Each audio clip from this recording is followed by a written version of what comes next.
What happens when a 4-year-old child sees what a grown man can't? When one innocent sentence shatters 3 years of carefully built walls? Nathan Hayes thought he had his life figured out. Single dad, steady routine, no complications. Then his daughter pointed at a stranger and said 3 words that would unravel everything. Dad, marry her.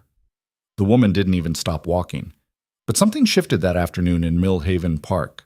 Something irreversible. Stay until the end to see how a billionaire, a broken father, and one impossibly perceptive child collide in ways none of them expected.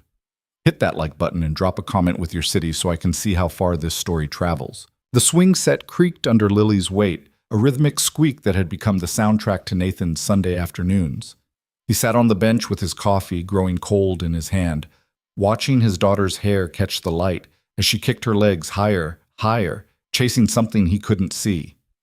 4 years old, and she already moved through the world like she understood things he'd spent 3 decades trying to figure out. Push me, Dad. Nathan stood, joints protesting the movement. 32 wasn't old, but some days it felt ancient. He caught the swing on its backward arc and gave it a gentle shove. Higher. That's high enough, Lil. You always say that. Because it's always true. She laughed, that pure sound that still surprised him sometimes, like finding something valuable you'd forgotten you owned. Millhaven Park on a Sunday afternoon was a specific kind of quiet. The morning rush had cleared out, young families with multiple kids and energy to burn. What remained were the stragglers. Elderly couples walking loops around the pond, teenagers half-heartedly shooting baskets at the far court, and single parents like him trying to fill the hours between lunch and dinner. 3 years.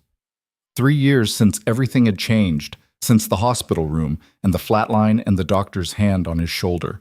3 years of learning to be both parents, of pondering what Emma would have done in situations he faced daily, of building a life that felt stable even if it never quite felt whole.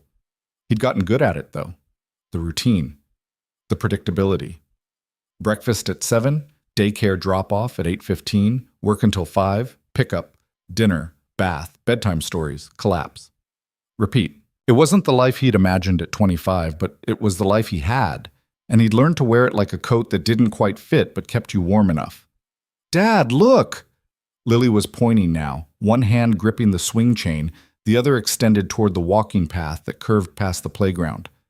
I'm looking. What am I looking at? That lady. Nathan followed her finger. A woman was walking along the path, moving with the kind of purpose that suggested she wasn't here for the park itself, but using it as a route between 2 other places. Mid-30s, maybe. Dark hair pulled back severely. She wore a charcoal coat that probably cost more than his monthly rent, and even from 30 feet away, Nathan could see the phone pressed to her ear, her free hand gesturing sharply at points he couldn't hear. What about her? Lily's swing was slowing now. She dragged her feet against the mulch, kicking up small clouds of dust. You should marry her. The coffee he'd been raising to his lips stopped midair. What? That lady. You should marry her. Nathan felt something tighten in his chest. Not quite panic, not quite pain, something adjacent to both. Lily, you can't just... People don't just... He stopped, recalibrated. Why would you say that? She shrugged, that 4-year-old shrug that could mean anything from I don't know to I know exactly, but I'm not telling you. She looks lonely. The woman was past them now, still on her phone, still walking like every second counted. She hadn't even glanced toward the playground. She looks busy, Lil. That's different from lonely. No, it's not. Sometimes his daughter said things that hit like a punch you didn't see coming. Come on, he said, more sharply than he intended. Let's go home. But we just got here. We've been here an hour. That's not very long. It was exactly long enough, Nathan thought. Long enough for the October sun to start its slide toward the horizon. Long enough for the temperature to drop just enough that he could feel it through his jacket. Long enough for his daughter to say something that would stick in his brain for the rest of the day, whether he wanted it to or not. 15 more minutes, he conceded. Then we need to get groceries. Lily was already running toward the slide, her pronouncement about the stranger apparently forgotten. Nathan watched her go, then found himself looking back toward the path. The woman was gone. He sat back down on the bench, coffee definitely cold now. Around him, the park continued its lazy Sunday rhythm. A dog barked somewhere near the pond. Teenagers shouted at the basketball court. Leaves skittered across the pavement, making sounds like whispered conversations. You should marry her. Nathan had stopped thinking about remarriage approximately 6 hours after Emma's funeral, when his sister had touched his arm and said, with the kind of gentle certainty that made him want to scream, "You know, when you're ready, Emma would want you to find someone else." Maybe she would have. Emma had been practical about most things, unsentimental in ways that had surprised him early in their relationship. But he'd never asked her what she'd want if she died young, if she left him alone with a 1-year-old daughter and a mortgage, and absolutely no idea how to cook anything that didn't come with instructions on the box. You didn't ask those questions. You assumed you had time to figure them out. "Dad, watch this!" He watched. Lily went down the slide backward, arms raised in triumph at the bottom. He clapped dutifully. She ran back to do it again. His phone buzzed. Text from his sister.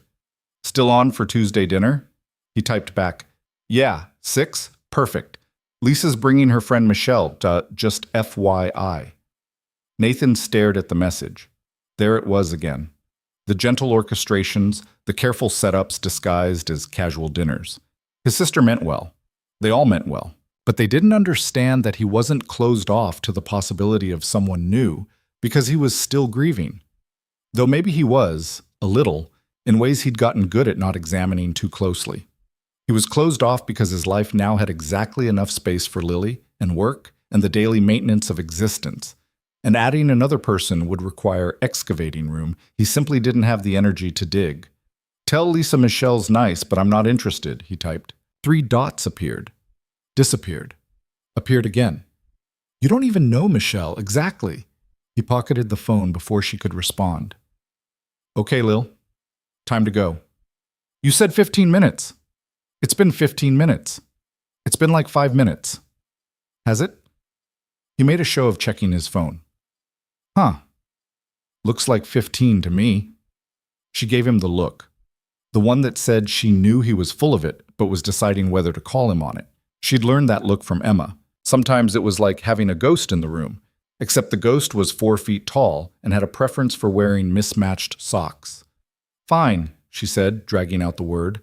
"But tomorrow we stay longer." "We'll see." "You always say that." "Because I always mean we'll see." She took his hand as they walked back to the car, chattering about something that had happened at daycare, something involving a boy named Marcus, and a dispute over crayons. Nathan made the appropriate listening noises, but part of his brain was still caught on that moment. The woman walking past. Lily's sudden declaration. The way the afternoon light had hit the path just so, making everything look briefly like a photograph, like a moment someone had decided was worth preserving.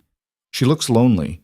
No, she looked busy, focused, like someone who had places to be and conversations to finish, like someone whose life was probably already full of complications, and certainly didn't need one more in the form of a widowed father who could barely remember the last time he'd been on a date that didn't end by 8 o'clock because the babysitter had school the next day.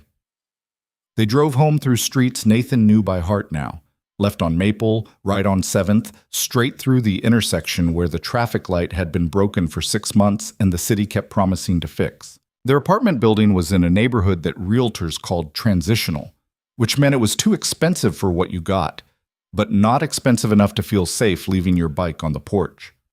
3rd floor, corner unit. 2 bedrooms, 1 bathroom, a kitchen with cabinets that didn't quite close right. Home. "Can I watch cartoons?" "After you pick up your toys from this morning." "But non-negotiable, Lil." She stomped off to her room with the dramatic flair of someone who believed this was the greatest injustice ever perpetrated. Nathan went to the kitchen, dumped the cold coffee, started a fresh pot. The coffee maker gurgled and hissed, a sound that had become oddly comforting in its predictability. His phone buzzed again. "Sister, you're being stubborn." "I'm being realistic," he typed back. Same thing. He didn't respond. Instead, he opened the refrigerator, took stock of what they had, mentally calculated what they needed. Milk? Eggs? Something green that Lily would complain about but eventually eat. Maybe chicken if it was on sale. "Dad, I picked up." "All of it?" A pause. "Most of it. That's not the deal. More stomping. Nathan smiled despite himself. At least she was consistent. The coffee finished brewing. He poured a cup, added too much sugar because that's how he'd started drinking it when Lily was a baby, and he needed all the help he could get, and never broke the habit. Through the kitchen window, he could see the alley behind the building, where Mrs. Chen from 2B was taking out her trash, and the Rodriguez kids were riding bikes in circles that seemed to have no clear purpose beyond movement itself. Sunday evening. The week stretched ahead. Work meetings he was already dreading, parent-teacher conferences he needed to schedule, groceries and laundry, and the bathroom sink that had started making a weird noise he should probably deal with before it became an expensive problem. This was his life. It wasn't what he'd planned, but it was what he'd built, piece by careful piece. It worked. It functioned. It was enough. Mostly. Cartoons now? Lily stood in the doorway, hands on hips. All the toys? Every single one. Even the ones under the bed? She hesitated. Most of the ones under the bed. Lily. Fine. I'll get them. She thundered back to her room. Nathan carried his coffee to the living room, sank into the couch that sagged in the middle because he'd bought it used from a guy on Craigslist who'd sworn it was barely broken in. The TV remote was under a stack of Lily's drawings. He picked one up absently. 3 stick figures holding hands. A house with a smoking chimney. A sun with rays like spikes. Standard kid stuff. Except, he looked closer. The 3 figures, 2 big, 1 small. Except they'd always been 2 big, and now there were 3. No. He was reading into it. Kids drew random things all the time. It didn't mean anything. Okay, every toy is picked up. Lily appeared again, triumphant. Then yes, you can watch cartoons. Half an hour. An hour. 45 minutes. Deal. She grabbed the remote, settled next to him with the kind of complete stillness she only achieved when screen time was involved. Colors flickered across her face. Nathan watched her instead of the TV, this small person who was half him, half Emma, half something entirely her own that he couldn't quite identify but recognized as precious. You should marry her. Where had that come from? Lily had never mentioned Nathan dating, never asked why there wasn't a mom like some of her friends had, never seemed bothered by the fact that their family looked different from the ones in her picture books. Maybe kids were just weird. Probably that was it. His phone buzzed. Work email. He ignored it. Sundays were supposed to be off limits, though that boundary had eroded more than he'd let himself acknowledge. The cartoon played on. Something with talking animals and a lesson about sharing. Lily laughed at a pratfall. Nathan's coffee grew cold again. Outside, the October light continued its slow fade. Somewhere in the city, people were having different Sundays. Better ones, probably. Dinners with extended family, couples walking hand in hand, lives that looked like what you saw in commercials for fabric softener or insurance.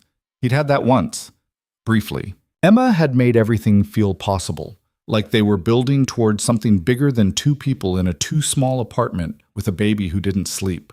They'd had plans, vague ones, sure, but plans nonetheless. A house eventually, maybe another kid. Trips to places that weren't just visiting Emma's parents in Florida.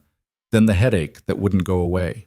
The doctor's appointment that led to more appointments. The diagnosis that came with words like aggressive and inoperable and months, not years. 7 months. That's what they got. 7 months from diagnosis to funeral, from we'll figure this out to there's nothing more we can do. Lily had been too young to remember any of it. Sometimes Nathan was grateful for that. Sometimes it felt like a theft. Dad, you're not watching. He blinked. What? You're not watching. You're just sitting there. I'm watching. You're not. I'm watching you watch. She considered this. That's weird. Yeah, probably. She went back to the screen. Nathan went back to his thoughts, which had already circled back to the woman in the park without his permission. Dark hair, expensive coat, phone pressed to her ear like she was negotiating something that mattered. She'd walked past the playground without a glance, without acknowledging that anything existed outside her conversation. She looks lonely. Did she? Or was that just Lily's 4-year-old brain making connections that weren't there, seeing patterns in randomness, because that's what kids did? But Lily was usually right about people. unsettlingly so. She'd known Nathan's coworker Derek was getting divorced before Derek told anyone. She'd known Mrs. Chen's cat was sick before Mrs. Chen took it to the vet. She just noticed things, felt things, understood things in ways that seemed impossible for someone who still sometimes mixed up yesterday and tomorrow. The cartoon ended. Another one started. Lily was already absorbed. Nathan stood, took his cold coffee back to the kitchen, poured it out, rinsed the cup. Through the window, the alley was empty now. The Rodriguez kids had gone inside. Mrs. Chen's lights were on.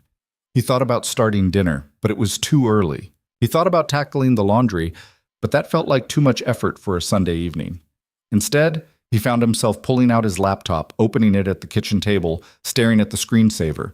A photo from 2 years ago, Lily at the beach, arms spread wide like she could hold the whole ocean. He should update that photo. He should do a lot of things. The work email he'd ignored earlier sat in his inbox, bolded and demanding. He opened it.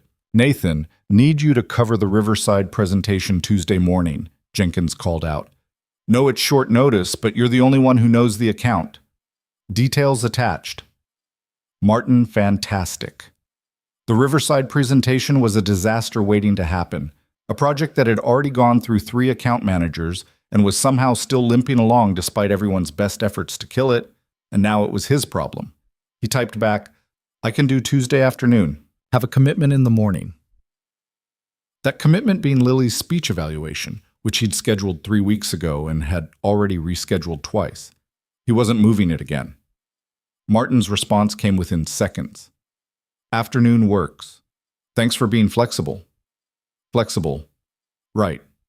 That's what they called it when you had no choice. He closed the laptop. From the living room, Lily was singing along with whatever cartoon had taken over the screen. She had Emma's voice, clear and unself-conscious. Another ghost in the room. The next morning came too early, the way Monday mornings always did. Lily fought him on breakfast, insisted on wearing shorts even though it was 50 degrees outside, couldn't find her left shoe until they were already late. "We have to go, Lil. Right now." "But my shoe. You have other shoes." "But I want these shoes." They made it to daycare 7 minutes late. Patel gave him the look that suggested this was becoming a pattern. It was. "See you at 5, Lily." 5:15, Ms. Patel corrected gently but firmly. "Right, 5:15. He kissed Lily's head, got a distracted wave in return as she ran off to join the other kids in the block corner. Nathan drove to work through traffic that felt personally antagonistic, arrived at the office, settled into his cubicle that was identical to everyone else's except for the photo of Lily he kept next to his monitor. The morning crawled. Conference calls that should have been emails. Emails that should have been nothing.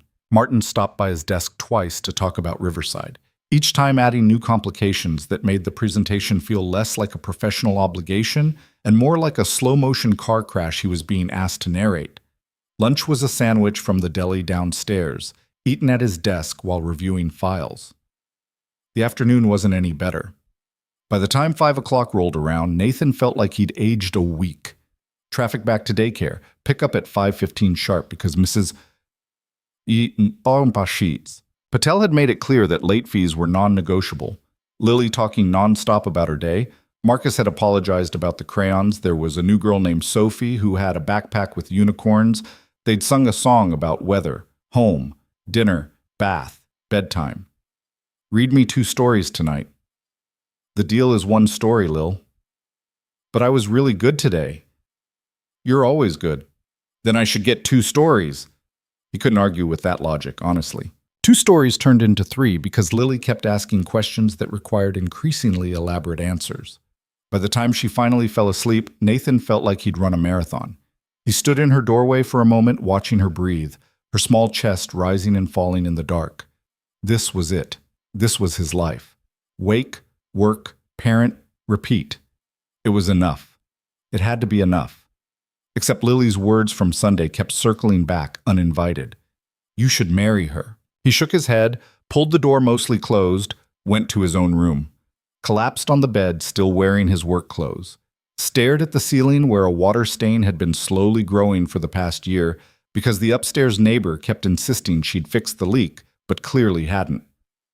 His phone buzzed. Sister again. Tuesday dinner still on? He'd completely forgotten. Can we reschedule? Work thing came up. You always have a work thing. This time it's true. Fine. But you owe me. He owed everyone, it felt like. Time, attention, energy he didn't have. The debt kept accumulating, and he kept pretending he could pay it back later, eventually, when things calmed down. Things never calmed down. Tuesday morning arrived with Lily in a mood.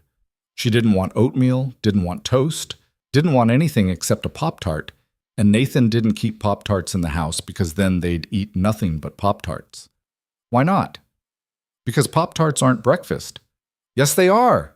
They're in the breakfast aisle. That doesn't make them breakfast food. Then why are they in the breakfast aisle? He couldn't actually answer that.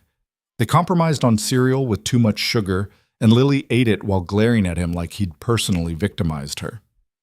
The drive to the pediatric center was quiet, Lily staring out the window with the kind of 4-year-old brooding that would be funny if it wasn't so exhausting. The center was in a part of town Nathan rarely visited, nicer, cleaner, with buildings that all looked like they'd been power washed recently. He found parking, helped Lily out of her car seat, walked through doors that slid open automatically. The waiting room was designed to be calming. Soft colors, quiet music, toys arranged in bins that looked too pristine to have ever been played with. A receptionist with a name tag that said Dana smiled at them. Hayes? That's us. You're right on time. Someone will be with you in just a moment. They sat. Lily picked up a book about shapes. Nathan picked up a magazine about parenting that immediately made him feel inadequate. The cover promised 10 ways to be more present, and he couldn't get past the title without feeling attacked. Lily Hayes? A woman stood in the doorway to the back offices. Mid-30s, professional but approachable. Clipboard in hand. That's us, Nathan said again, standing. The woman smiled. I'm Sarah. I'll be getting some preliminary information, then Dr. Vale will do the evaluation. They followed Sarah down a hallway decorated with children's artwork and affirmations that felt focus group to death. The evaluation room was smaller than Nathan expected. A table, some chairs, shelves lined with toys and books, and objects he couldn't immediately identify the purpose of. Sarah asked questions, developmental milestones, speech patterns, any concerns Nathan had noticed. He answered as best he could, feeling like he was taking a test he hadn't studied for. She seems great, Sarah said finally. Dr. Vale will spend about 45 minutes with her. You're welcome to stay or wait in the lobby. Some parents find kids do better without them in the room. I'll stay, Nathan said immediately. Of course. She'll be right in. Sarah left. Nathan and Lily sat across from each other at the small table. Lily had found a puzzle and was working on it with complete focus. You doing okay, Lil? Uh-huh. This won't be scary or anything. Just talking and playing. I know. Of course she knew. She probably understood this whole process better than he did. The door opened, and Nathan's entire Monday morning screeched to a halt. The woman who entered was the same one from the park. Dark hair, severe expression, except now she wore professional attire instead of an expensive coat. And she wasn't on the phone.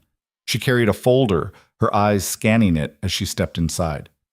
Good morning. I'm Dr. Victoria Vale. She looked up. Their eyes met. Nathan watched her face for recognition. For any sign she remembered a random Sunday afternoon, a father and daughter at a playground she'd walked past without stopping. Nothing. Her expression remained perfectly neutral, perfectly professional. Mr. Hayes, and this must be Lily. She extended a hand. Nathan shook it, feeling like reality had glitched somehow, like he'd stepped into a version of the world that ran on different rules. Yes. Hi. Nathan Hayes. Smooth, very smooth. Victoria turned her attention to Lily, crouching down to her level. Hi, Lily. I'm Dr. Vale, but you can call me Victoria, if that's easier. Lily looked at her with that direct, unblinking stare she used when evaluating new people. Okay. We're going to play some games and talk about things. Does that sound good? What kind of games? All kinds. Whatever you like. Lily considered this. Okay. Victoria stood, pulled out the chair across from Lily. Nathan remained standing near the door, suddenly unsure if he should sit, where he should sit, whether he should exist at all in this space that seemed to have shrunk considerably. "You're welcome to observe, Mr. Hayes, but I'd ask that you let Lily and me interact without interruption, unless absolutely necessary." "Right. Of course. I'll just—" He gestured vaguely at the chair in the corner. "Perfect." For the next 45 minutes, Nathan watched Victoria Vale work. She was good. Exceptionally good. She moved through activities with Lily seamlessly. Puzzles, picture cards, questions that seemed casual but were clearly designed to assess specific things. And Lily, who could be shy with strangers, opened up almost immediately. They talked about colors and shapes. Victoria asked Lily to describe pictures, to tell stories based on sequences of images. She had Lily repeat words, listened carefully to how she formed certain sounds. All standard evaluation stuff, Nathan assumed. But what struck him was how Victoria listened. Really listened. Not the performative kind of listening adults often did with kids, waiting for their turn to talk. She was completely present, completely focused, like Lily was the only thing in the world that mattered in that moment. "She looks lonely." Nathan found himself watching Victoria's face instead of Lily's, looking for cracks in the professional facade. Some hint of the woman who'd walked through the park on a phone call, moving like she was late for something important. He found nothing. "Okay, Lily, last thing. I'm going to say some words and I want you to say them back to me. Ready?" "Ready." Victoria worked through a list. Easy words at first, then progressively more complicated. Lily handled most of them easily, stumbled on a few. Victoria made notes, nodded, smiled. "Great job. You did wonderfully." Lily beamed. Victoria turned to Nathan. "If you'd like to wait outside with Lily for a few minutes, I'll compile my notes and go over results with you." "Sure, yeah, Lil. Let's go find those toys in the waiting room."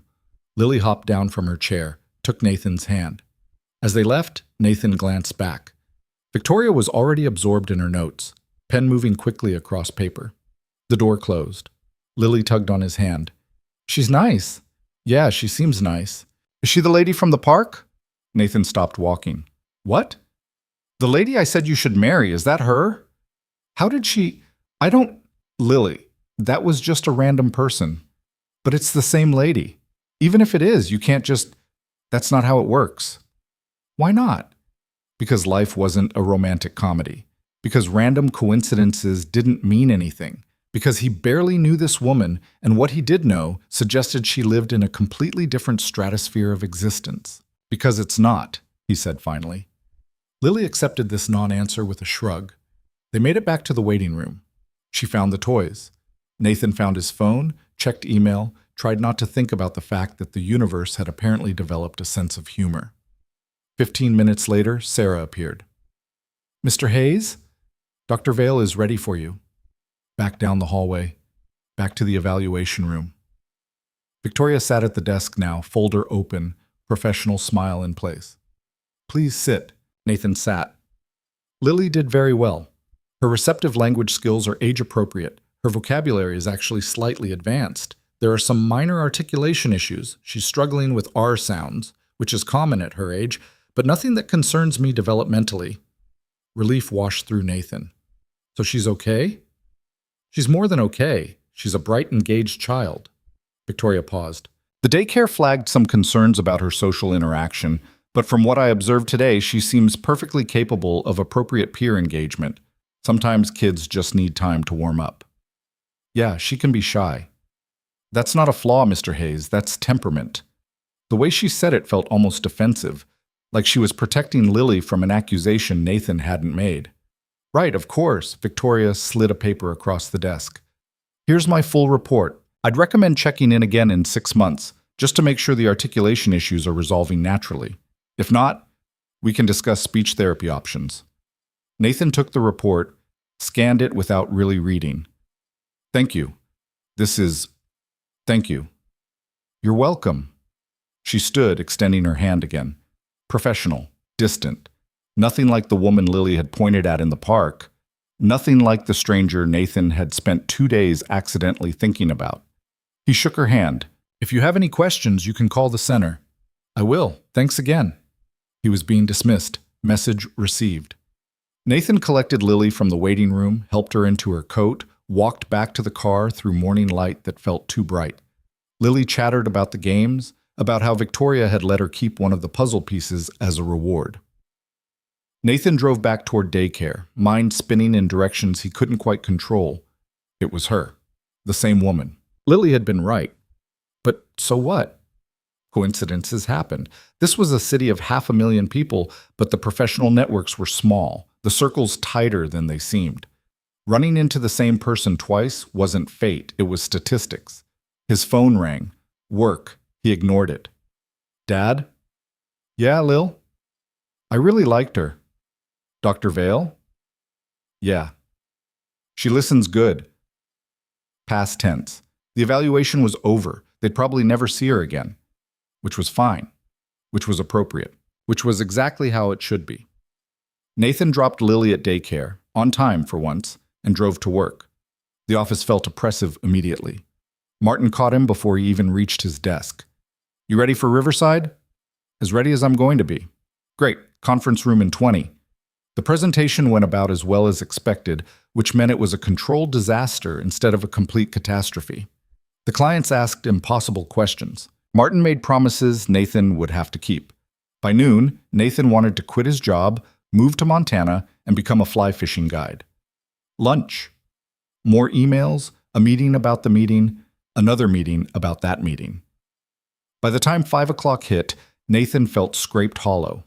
Pick up at daycare, home, dinner. The same routine, the same rhythms. Except something had shifted. Some small thing he couldn't quite name. After Lily was in bed, Nathan found himself pulling out his laptop again. He told himself he was just curious. Told himself it didn't mean anything. He searched. Dr. Victoria Vale. The results came back immediately. Multiple hits. She had a professional profile on the Pediatric Center's website, impressive credentials, specialty in childhood development, 6 published articles, a LinkedIn that listed previous positions in Seattle, Portland, San Francisco. Always moving, never staying long. He clicked on an interview she'd done for a medical journal. The photo showed her in a white coat, arms crossed, expression serious. The article talked about her work with at-risk children, her approach to developmental assessments, her belief that most behavioral issues in kids came from adults not listening closely enough. Children tell you everything you need to know, she was quoted as saying. We just have to pay attention. Nathan closed the laptop. Lily's voice echoed in his head. She looks lonely. He went to bed but didn't sleep well. Fragments of the day kept replaying, Victoria crouching down to Lily's level, the careful way she'd listened, the precise notes she'd taken, the complete absence of recognition when she'd seen him in the evaluation room, like Sunday afternoon had never happened. Maybe it hadn't. Maybe he'd built significance out of a moment that had meant nothing to anyone except his daughter, who saw connections everywhere because that's what 4-year-olds did. Wednesday, Thursday, Friday. Work consumed him. The Riverside account became an all-consuming disaster. Martin kept adding requirements. The clients kept changing their minds. Nathan worked late every night, picked up Lily barely in time, fed her dinners that came from boxes. You're tired, Dad. Yeah, Lil, I'm tired. You should sleep more. I'll sleep when you're 18. That's forever from now. Tell me about it. Saturday morning, Nathan woke to Lily standing next to his bed, 3 inches from his face. We should go to the park. He checked his phone. 7:30 in the morning on a Saturday. Lil, it's early. You said we'd go to the park more. I said maybe. You always say maybe. She had him there. An hour later, after breakfast and the negotiation of appropriate clothing, they were back at Millhaven Park. Saturday morning was busier than Sunday afternoon. More families, more kids, more noise. Lily ran straight for the swings. Nathan found his bench, coffee in hand, and tried not to think about the last time they'd been here. She looks lonely. He watched Lily swing, listened to her shout for him to watch her go higher, felt the October sun that was warmer today than it had been all week. And then, impossibly, he saw her again. Victoria Vale, walking the same path, moving with the same purpose. No phone this time, just walking. Dark coat, hands in pockets, eyes forward. Nathan's brain short-circuited. 3 times. 3 times in 2 weeks. That wasn't coincidence anymore. That was pattern. That was something. He stood before he could think better of it. Lil, I'll be right back. Stay where I can see you. Okay. He crossed the playground, stepped onto the path. Victoria was 20 feet ahead, walking away. He could just let her go, should let her go. What was he even going to say? Dr. Vale? She stopped, turned. Her face showed surprise for exactly half a second before professional neutrality slid back into place. Mr. Hayes? Sorry, I didn't mean to bother you. Words failed him spectacularly. Victoria waited. We're here, he finished lamely. At the park. Again. My daughter and I. I see that. Silence stretched between them. Nathan became acutely aware that he was standing in the middle of a walking path in a park on a Saturday morning, having stopped a near stranger for no reason he could articulate. Right, okay, Do you come here often? The question surprised him. Most weekends, when the weather's decent. Ah. Another silence. What about you? Nathan heard himself ask. I run this route sometimes, when I need to think. It's good for that. Yes. This conversation was dying a slow, painful death. Nathan should walk away, should return to the bench, to Lily, to his simple Saturday morning that didn't involve awkward encounters with women who existed in entirely different worlds. How is Lily doing? Victoria asked. With her speech? Oh, good. She's good. We're practicing the R sounds like you suggested. Excellent. Yeah. More silence. A jogger passed them, then a couple with a dog. The playground noise continued behind them. I should let you get back to your run, Nathan said. My walk. I don't actually run. I just call it that to make myself feel more athletic than I am. Was that a joke? Nathan couldn't tell. Victoria's expression remained inscrutable. Well, your walk, then. Thank you. She started to turn away. Dr. Vale? She stopped again, waited. Nathan had no idea what he was about to say. The words came out anyway. Do you want to get coffee sometime? The silence that followed felt approximately 17 years long. Victoria's expression didn't change. That's not appropriate, Mr. Hayes. Right, of course. I just thought... I was Lily's evaluator. There are professional boundaries. Absolutely, I understand. I shouldn't have... But the evaluation is complete, and I'm not her ongoing care provider. Nathan's brain stalled. So technically, while it would be unusual, it wouldn't violate any ethical guidelines. Was that a yes? A no? Some complex middle ground? Is that a yes? He asked. Victoria looked at him for a long moment. Nathan couldn't read her expression at all. Then, so quietly, he almost missed it. Tuesday, 3 o'clock. There's a cafe on 6th Street called The Daily Grind. Do you know it? I can find it. Don't be late, Mr. Hayes. I have a 4 o'clock. She turned and continued her walk without another word. Nathan stood there, watching her go, his brain trying desperately to catch up with what had just happened. Dad, you're not watching. He turned. Lily was hanging upside down from the monkey bars, waiting for acknowledgement. I'm watching. He walked back to the bench, sat down, tried to process. Tuesday. Coffee. With Victoria Vale. It didn't mean anything. It was just coffee. People had coffee all the time. Professional coffee. Friendly coffee. Coffee that didn't imply anything beyond two people drinking beverages in the same general vicinity. Except Lily's voice from 2 weeks ago. You should marry her. Nathan shook his head. No, absolutely not. That's not where this was going. This was just... What was this? He had no idea. But Tuesday suddenly felt very far away and very close at the same time. The weekend dragged.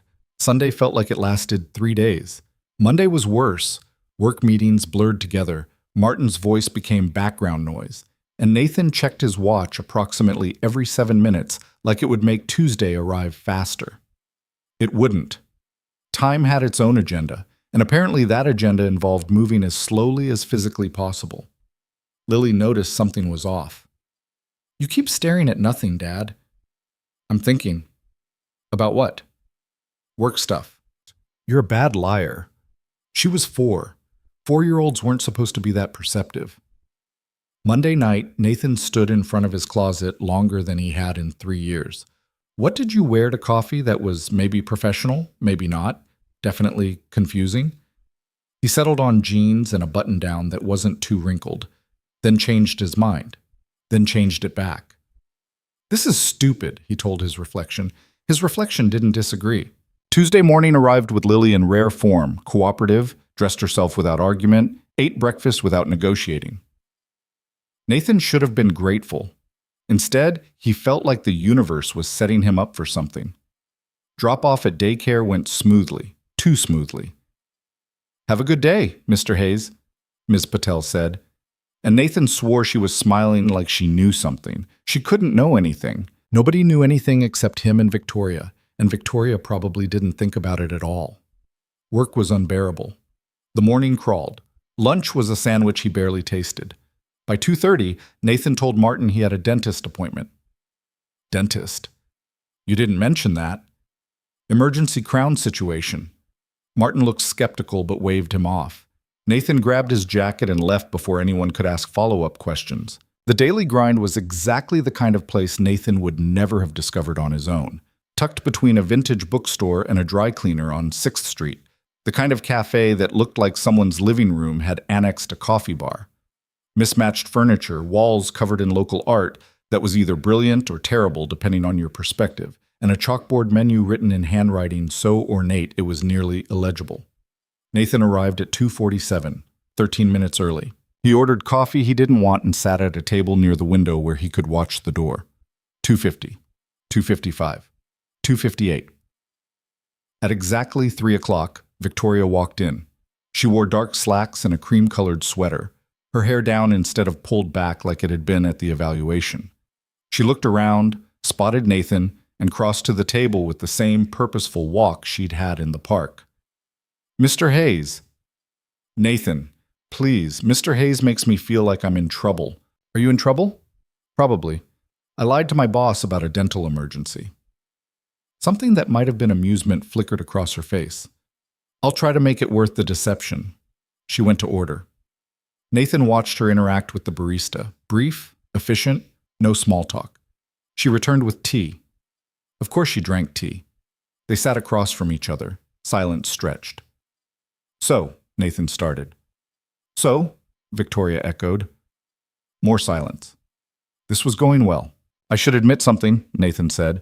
"I have no idea why I asked you to coffee." "That's refreshingly honest. My daughter pointed at you in the park 2 weeks ago and said I should marry you. I've been trying to figure out if that's the worst conversation starter or the most honest one." Victoria's eyebrow raised a fraction. "Your daughter said that?" Word for word. "Dad, marry her. Just like that. She's 4. 4-year-olds don't have filters." "What did you say?" "I told her that's not how it works. She asked why not. I didn't have a good answer." Victoria wrapped her hands around her teacup. "Children often see things adults work very hard not to see." "Yeah, well, she also thinks vegetables are optional and bedtime is negotiable, so her judgment isn't infallible." "Fair point." The conversation stalled again. Nathan took a sip of coffee that had gone lukewarm. Outside the window, people passed by. A woman with 3 shopping bags, a teenager on a skateboard, an elderly man walking a dog that looked older than the man. "Why did you say yes?" Nathan asked. "To coffee." Victoria considered the question. "I'm not entirely sure." "That's also refreshingly honest. I don't make a habit of meeting parents of my evaluations for coffee. It's not against the rules, but it's certainly irregular." "So why break pattern?" She was quiet for a moment, fingers tracing the rim of her cup. "You were persistent without being pushy. That's a rare quality." "I asked you once." "Exactly." Nathan didn't know what to do with that. "Can I ask you something?" Victoria said. "Sure." "Why aren't you remarried already? Or at least dating?" The question landed like a punch. Nathan set his coffee down carefully. "That's pretty direct. I'm not good at subtle. It's a professional asset and a personal liability." "Fair enough." He exhaled. "Honest answer? I've been too tired, too busy, I don't know, too comfortable in the routine maybe. Dating requires energy I don't have at the end of the day. And yet here you are." "Here I am." "What changed?" Nathan thought about Lily on the swings, pointing at a stranger, about the universe's apparent sense of humor, about standing on a park path on Saturday morning asking a woman to coffee before his brain could stop his mouth. I think maybe my daughter's smarter than I am. That's not a high bar for most 4-year-olds. Was that a joke? Nathan laughed despite himself. Victoria's expression softened almost imperceptibly. Tell me about Lily's mother, she said, if that's not too invasive. Emma. The name still felt strange in his mouth sometimes. We met in college, got married young, had Lily younger. She died when Lily was 14 months old. Brain aneurysm. One day she had a headache. 7 months later, she was gone. I'm sorry. Yeah, me too. Nathan paused. The thing nobody tells you about being widowed young is that people expect you to move on. Like there's a timer somewhere, and when it goes off, you're supposed to be ready to date again. But there's no timer. There's just days, a lot of them. And you get through them until one day you realize you've built a whole life around getting through days. Victoria was quiet, but her attention was complete. Nathan found himself continuing. I loved Emma. Still do, in whatever way you love someone who's gone. But I'm not dating because I'm pining. I'm not dating because dating means opening up space in a life that's already full. And I'm not sure I have that space. Then why are you here? Because my daughter pointed at you in a park, and I can't stop thinking about it. Because you showed up 3 times in 2 weeks, and that feels like something. Because... He stopped. I don't know. Maybe I'm trying to figure out if I actually want the space, or if I'm just scared of what happens if I make it. Victoria nodded slowly. That makes sense. Does it? More than you'd think. She took a sip of tea. Nathan waited. I move a lot, Victoria said finally. Different cities, different positions. I've been here 6 months. Before this, Portland for 8 months. Before that, San Francisco for a year. Seattle before that. I'm very good at arriving and very good at leaving. Why? Because staying requires something I'm not sure I have. Which is? The ability to need people. She said it matter-of-factly, like she was describing a missing kitchen appliance. I've built a career on being self-sufficient, independent. I go where the work is interesting, I do the work well, and I leave before anything gets complicated. That sounds lonely. It's efficient. That's not what I said. Victoria met his eyes. Your daughter told you I looked lonely. It wasn't a question. Nathan felt something shift in his chest. She did. She was right. The admission hung between them. Around them, the cafe continued its afternoon rhythm, the hiss of the espresso machine, quiet conversations at other tables, indie music playing just loud enough to be noticeable. I have an offer, Victoria said. In Seattle, running a research program at a children's hospital. It's significant. Career-defining, probably. Nathan felt something sink. When? They want an answer by the end of the month. I'd start in January. Are you going to take it? I should. It's exactly the kind of opportunity I've spent 15 years working toward. But I sat across from your daughter 2 weeks ago, and she looked at me like she could see straight through every defense I've ever built. And then I ran into you in the park, and you asked me to coffee, and I said yes, even though every instinct I have told me to say no. And now I'm sitting here telling a near stranger things I don't tell people I've known for years. She stopped, took a breath. I don't know what I'm doing, she said quietly. Yeah, Nathan said. Me neither. They sat with that for a moment. Can I tell you something? Nathan asked. Please. I came here thinking this was maybe a date, or maybe professional networking, or maybe just 2 people having coffee because why not? But sitting here now, I think maybe it's something else. What? I think maybe we're both trying to figure out if we're allowed to want something we didn't plan for. Victoria was very still. That's terrifyingly accurate. Yeah, well, I've had 3 years to get good at uncomfortable honesty. A small smile, actual, visible warmth. Nathan felt absurdly proud of himself for causing it. I should tell you, Victoria said, I'm terrible at this. At what? Whatever this is, relationships, dating. I had a boyfriend in graduate school who broke up with me because I was emotionally unavailable. His exact words. I haven't seriously dated anyone since. How long ago was that? 8 years. Nathan choked on his coffee. 8 years? I told you I was terrible at this. That's not terrible, that's Olympic-level avoidance. Thank you? They were both almost smiling now. The tension had shifted into something lighter, though no less charged. Okay, Nathan said. Cards on the table. I haven't been on a date since my wife died. I have a 4-year-old daughter who is more socially competent than I am. I work too much at a job I don't particularly like. I live in an apartment with a leaky ceiling and furniture I bought on Craigslist. I have student loans and exactly 3 dress shirts. This is the best I've got. That's refreshingly pragmatic. Your turn. Victoria set down her tea. I have more money than I know what to do with. I say that not to brag, but because it's relevant. My parents died when I was 22 and left me a trust fund I've never touched except to invest. I built a career because I needed purpose, not income. I own properties in 4 cities that I rarely visit. I've been asked to speak at conferences I then avoid because large social gatherings make me anxious. I'm 30 years old and I've never had a plant live longer than 3 months. Plants are hard. I killed a succulent, Nathan. They're designed to survive neglect. He laughed. Actual laughter that felt like the first real breath he'd taken in the past hour. So we're both disasters, he said. Apparently. Want to be disasters together? The words were out before he could stop them. Victoria's expression shifted. Surprise, uncertainty, something else he couldn't name. I don't know what that would look like, she said. Neither do I, but I think that's the point. She studied him for a long moment. Nathan forced himself not to look away. I'm leaving in 2 months, Victoria said. Probably, most likely. Seattle is the right move professionally. Okay. I'm warning you now so you know what you're getting into. Noted. I mean it, Nathan. I'm not good at staying. It's not personal. It's just who I am. And I'm not good at opening up space in my life. But I'm here anyway.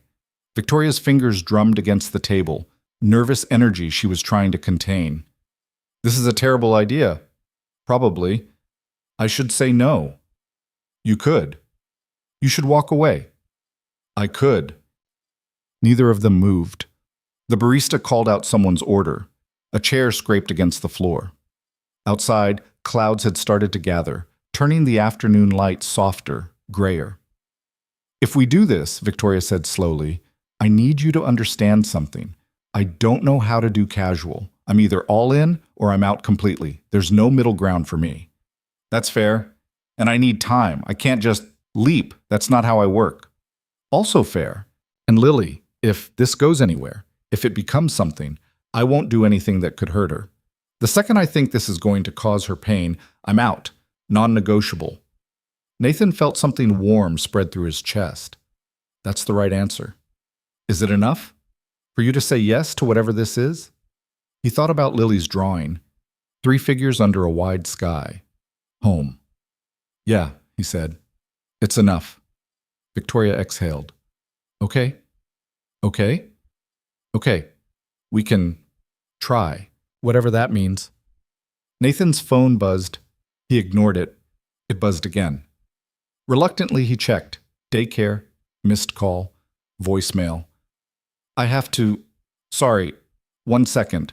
He stood, walked toward the door for better reception, called back. Miss Patel answered on the first ring. Mr. Hayes, nothing urgent, but Lily's running a slight fever. Probably just a cold, but we need you to pick her up. How high? 100.2. She's okay, just a bit fussy. But policy is... I know. I'll be there in 20 minutes. He hung up, turned back to the table. Victoria was watching him. Lily's sick. I have to go. She stood immediately. Of course. I'm sorry. I don't... This isn't me bailing. I just... Nathan, your daughter's sick. Go. He grabbed his jacket, fumbled with his wallet. I already paid, Victoria said. You didn't have to. Go. He hesitated at the door. Can I call you? I don't have your number. Right, of course. He pulled out his phone with shaking hands, rattled off his number. Victoria typed it into her phone.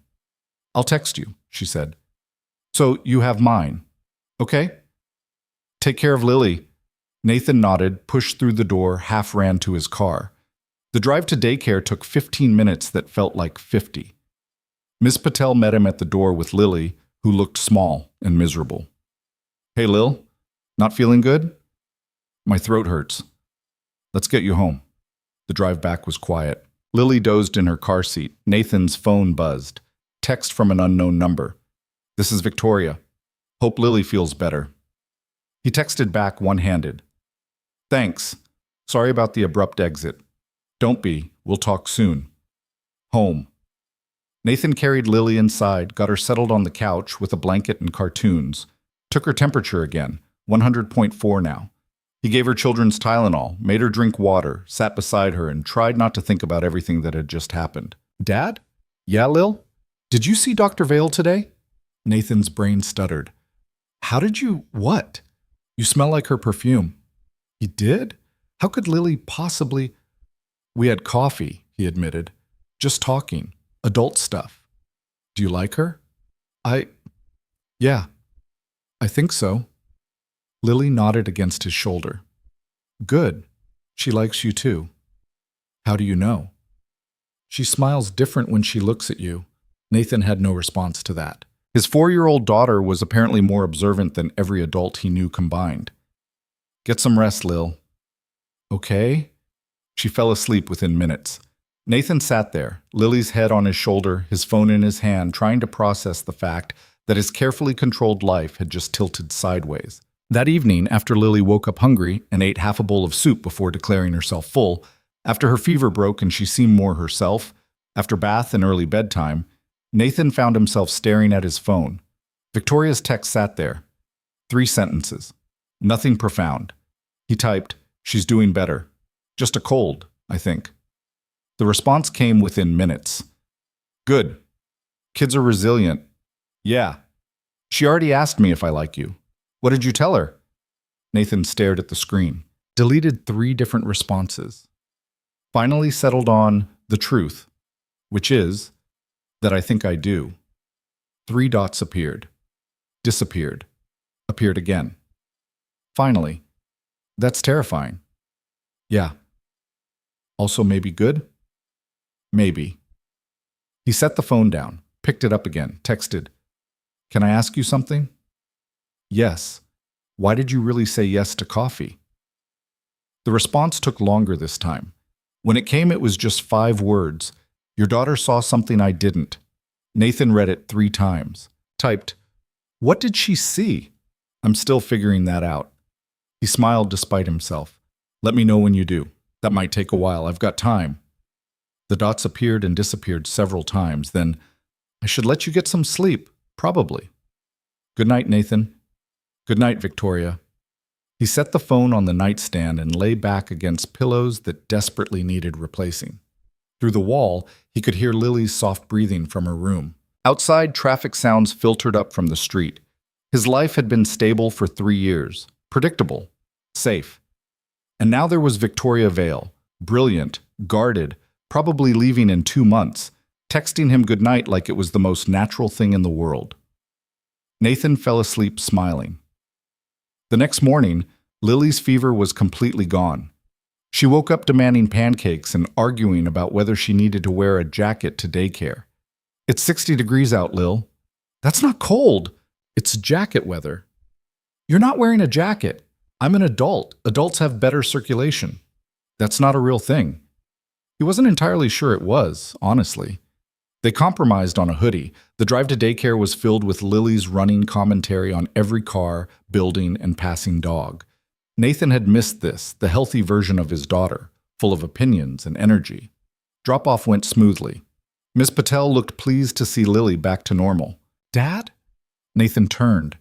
Lily was standing in the doorway, her backpack half falling off one shoulder. "Yeah?" "You should call Dr. Vale again." Miss Patel's eyebrows shot up. Nathan felt his face heat. "Get to class, Lil." "Just saying." She disappeared inside. Ms. Patel was smiling in a way that suggested gossip would be spreading through the daycare within the hour. Work was marginally less unbearable than usual. Martin was out sick, which meant no surprise meetings. Nathan actually got through his task list before lunch. His phone buzzed around noon. "Victoria, how's Lily?" Nathan. "Back to her normal chaotic self." "Good. Kids bounce back fast. She told me this morning I should call you. Smart kid. She's 4. She thinks dinosaurs are still alive. Are you saying I should doubt her judgment? Nathan smiled at his phone. His desk neighbor, Janet, noticed. What's that smile about? Nothing. That's not a nothing smile. That's a someone smile. I'm smiling at an email. Sure you are. He pocketed his phone before Janet could press further, but the smile lingered. That evening, Nathan did something he hadn't done in months. He called his sister. Twice in 1 month? Rachel answered. Should I be worried? Can't I just call to talk? You could, but you don't. What's going on? Nathan took a breath. I met someone. Silence on the other end, then, I'm sorry, what? I met someone. A woman. We had coffee yesterday. Who is she? How did you meet? Why didn't you tell me immediately? Does Lily know? What's her name? That's 5 questions. I have 17 more. Start talking. So he did. The park, the evaluation, coffee, at the daily grind. Rachel listened without interrupting, which Nathan knew meant she was taking this seriously. And she's leaving in 2 months? Rachel asked when he finished. Probably. Nathan, I know. Do you? Because this sounds like a disaster in the making. It might be, but I'm doing it anyway. More silence. Then Rachel laughed. Okay, who are you and what did you do with my brother? What's that supposed to mean? You're the king of playing it safe. You haven't taken a risk since, I can't remember when, and now you're dating someone who's literally planning to leave? We're not dating. We had coffee once. You had coffee once and you're calling me about it. That's basically engaged by your standards. Nathan couldn't argue with that. Just, Rachel paused. Be careful, okay? You and Lily. I don't want either of you hurt. I know. But also, I'm happy for you, even if I think you're insane. Thanks? Anytime. Now tell me more about her. What's she like? They talked for another 20 minutes. By the time Nathan hung up, Lily was pulling on his sleeve, asking about dinner. What do you want to eat, Lil? Pizza. We had pizza 3 days ago. So? They compromised on chicken nuggets. After dinner, bath, and an extended negotiation about bedtime, Nathan found himself alone again with his phone. He texted Victoria. My sister thinks I'm insane. For what? This, whatever this is she wrong? Probably not. Do you care? Nathan thought about it. Typed, not as much as I should. That's dangerous. Yeah. A pause. Then, I have Friday off. Do you want to do something? Nathan's heart rate kicked up. Like what? I don't know. Normal date things? Dinner? Movie? I'm terrible at this. Dinner sounds good, but I have to be home by 8. Babysitter. That works. I'll find a place. You don't have to. I want to. Let me do this part. Nathan smiled. Okay. It's a date then. Yeah, it's a date. Friday took 3 years to arrive, or that's what it felt like. Nathan went through the motions at work, picked up Lily, tried to act normal while his brain was already 3 days ahead. Thursday night, he stood in front of his closet again. This was becoming a pattern. What are you doing, Dad? Lily stood in his doorway, clutching her stuffed elephant. Picking out clothes for tomorrow. Why? Because I'm having dinner with Dr. Vale. Like a date? Yeah, like a date. Lily considered this. You should wear the blue shirt. The blue one? It makes you look nice. Thanks, Lil. She patted over, wrapped her arms around his waist. I'm glad you like her. Me too, kiddo. She makes you smile more. Had he been smiling more? Maybe. Probably. Bedtime, he said, deflecting. But non-negotiable. Friday arrived. Work was impossible. Nathan checked the clock every 15 minutes. At 4:30, he gave up and left early, citing a personal appointment that Martin didn't question because Martin was already mentally checked out for the weekend. Home, shower, blue shirt, jeans that were actually clean. He picked up the babysitter at 5:30, a college student named Amy who Lily adored and who charged reasonable rates. What time will you be back? Amy asked. 8? Maybe 8:30 if traffic's bad. Take your time. We'll be fine. Lily was already showing Amy her new drawings. Nathan kissed his daughter's head, received a distracted wave in return, and left before he could overthink everything. The restaurant was downtown, a small Italian place Victoria had chosen. Nathan arrived 15 minutes early, sat in his car, tried to remember how dating worked. At exactly 6 o'clock, Victoria's car pulled up. She stepped out wearing a dark dress that hit just below her knees, her hair down, minimal makeup. Nathan's brain short-circuited momentarily. He got out of his car. They met on the sidewalk. "Hi," he said. "Hi. You look really nice." "Thank you, so do you. Blue's a good color." "My daughter's fashion advice." "Lily has good taste." They stood there for a beat too long. Then Victoria smiled, tentative but real. "Should we go in?" she asked. "Yeah, let's go in." The restaurant was intimate, low lighting, small tables, the kind of place designed for conversation. They were seated near the back, menus appearing immediately. Nathan scanned the options, recognized approximately 3 things. Victoria ordered wine. Nathan ordered water because he was driving and also because wine felt like it required a level of sophistication he didn't currently possess. "You're nervous," Victoria observed. "Is it that obvious?" "You're reading the menu upside down." Nathan looked down. She was right. He turned it around. "I haven't done this in a while," he admitted. "Neither have I. We can be nervous together."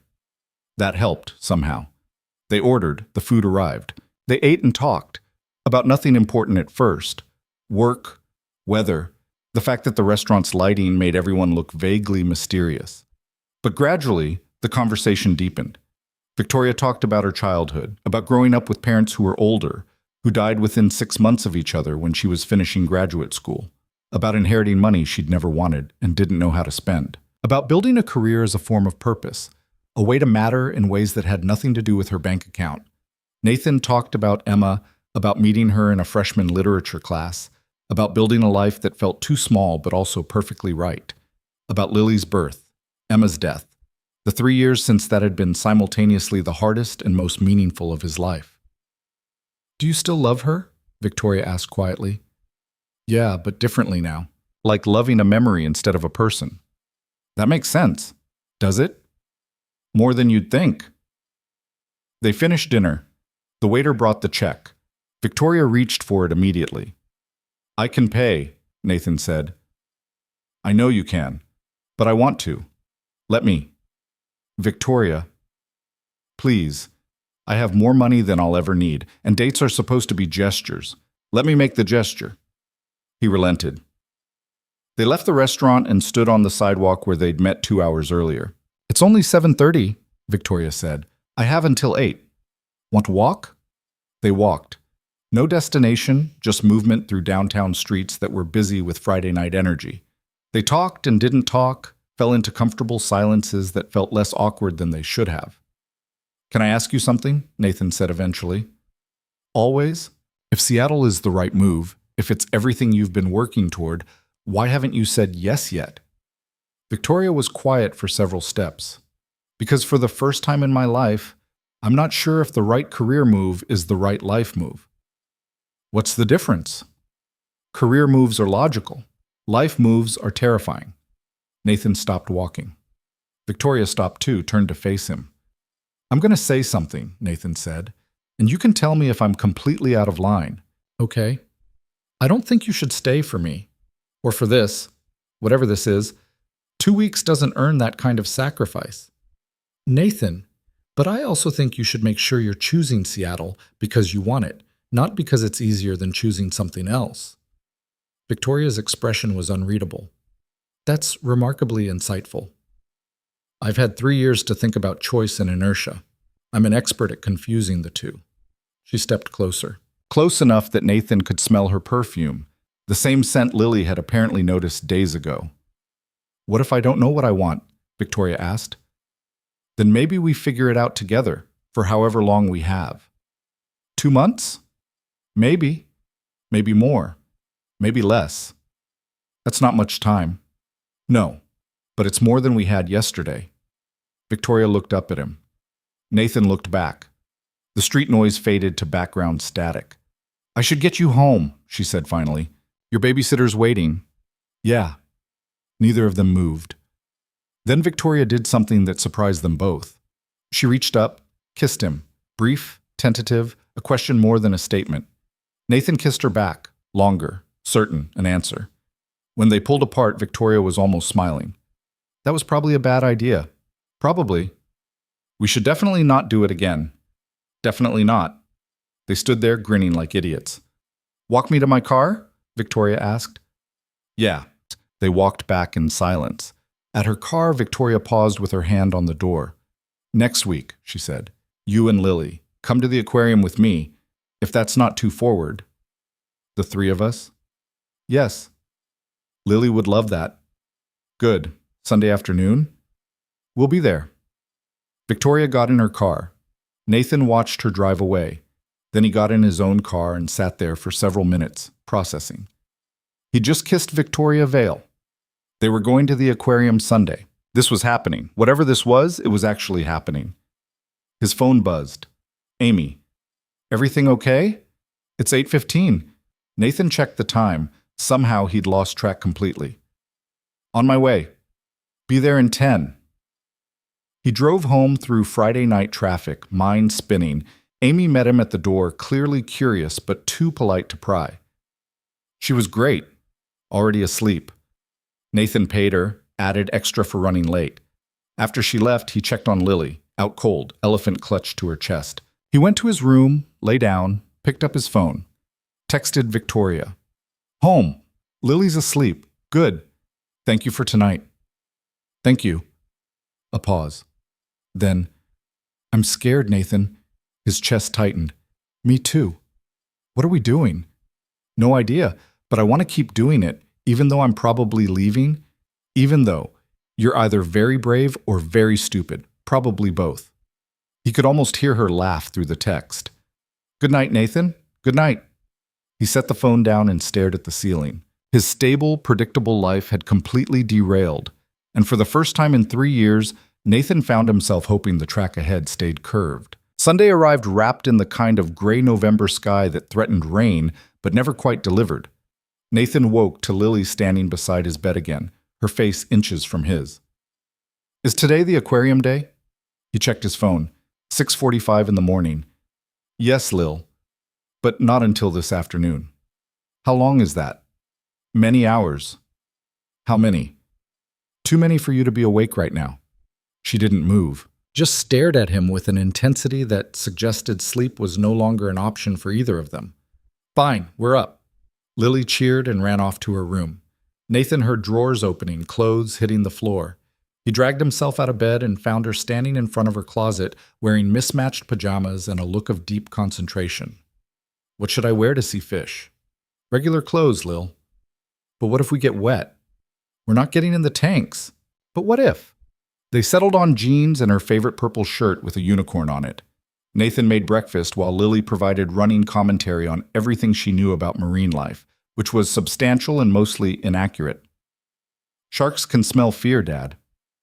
I don't think that's true. It's definitely true. I saw it on a show. What show? I don't remember, but it was very educational. Nathan's phone buzzed. Victoria. Still on for 2 p.m.? He typed back, Lily's been awake since 6:45 asking about it. So yes, should I be nervous? Probably. Great. Nathan smiled despite the anxiety that had been building since Friday night. The kiss, the aquarium plan, the fact that Victoria was choosing to spend Sunday afternoon with him and his daughter when she could be doing literally anything else. The morning crawled. Lily was too excited to focus on anything for more than 30 seconds. They attempted a puzzle, gave up after 5 minutes, tried coloring. Lily drew approximately 15 fish and 3 things that might have been whales or submarines. It was hard to tell. Is it time yet? It's 10:30, Lil. That's basically 2. It's not even close to 2. Can we leave early? No. She sighed with her entire body. Nathan felt it. Lunch was a negotiation. Lily wanted candy. Nathan insisted on actual food. They compromised on a peanut butter sandwich that Lily ate half of before declaring herself full. At 1:30, Nathan gave up and started getting ready. He changed his shirt twice, brushed his teeth, tried to do something with his hair that looked intentional rather than like he'd just woken up, even though he'd been awake for 7 hours. You look nervous, Dad.